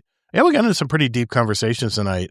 I want to thank Deadpool1 Merc for joining us for his third roundtable. Thank you, sir. Do you want to give a shout out to anybody before we move on? Yeah, I want to give a shout out to my clan, my family, everybody that supports me, and appreciate everybody that's here in the community. If you ever need anything, don't be afraid to reach out. Even though I'm playing with my clan or playing solo, just reach out. I don't mind playing with other people. Nice, man. Cam, thanks for hanging out with us tonight. I know it's not very cool to hang out with the older crowd, but I appreciate you hanging out tonight. Yeah. You want to give a shout out? Shout outs? Yeah, give a shout out to somebody. All right. Louis Rossmann, he's taken gamers, he's taken the gamer community, he's taken the online nerd community, and he's taken it to the next level where like you can actually get stuff done. You already see some of this in, like open source communities. You see some of this in, like bug bounty stuff. He's taking, you know, certain issues, like telling these people, hey, you gotta go do something. Get out of your little cave and go and like actually try to support something that's like actionable and has an impact. I think that's pretty important and pretty okay. I don't know whatever the word is. I'd give him an award. Okay. Thank you, Kingsley Mac, of course, every week, sir. Appreciate you, man. You want to give a shout out to anybody? I'd like to give a shout out to the meals I ate today for keeping me alive. I, generally like to shout out the people on the show. So thank you, as always, coming back, Deadpool. Thank you, Cam the Jilly Man. It's been fun to spar back and forth with the different topics. Yeah. I want to give a shout out to our live chat. Thanks, guys, for hanging out with us tonight, whether you're in YouTube or Twitch or in our Discord live stage. Thanks, everybody, for hanging out with us tonight. We will be back next week with a new community member episode. So be sure to tune in for that next week, and we'll have all new topics to talk about. So thanks very much. And remember, whether in life or in your game, get your reps in. Later, Guardians. Oodles. I'm out of here.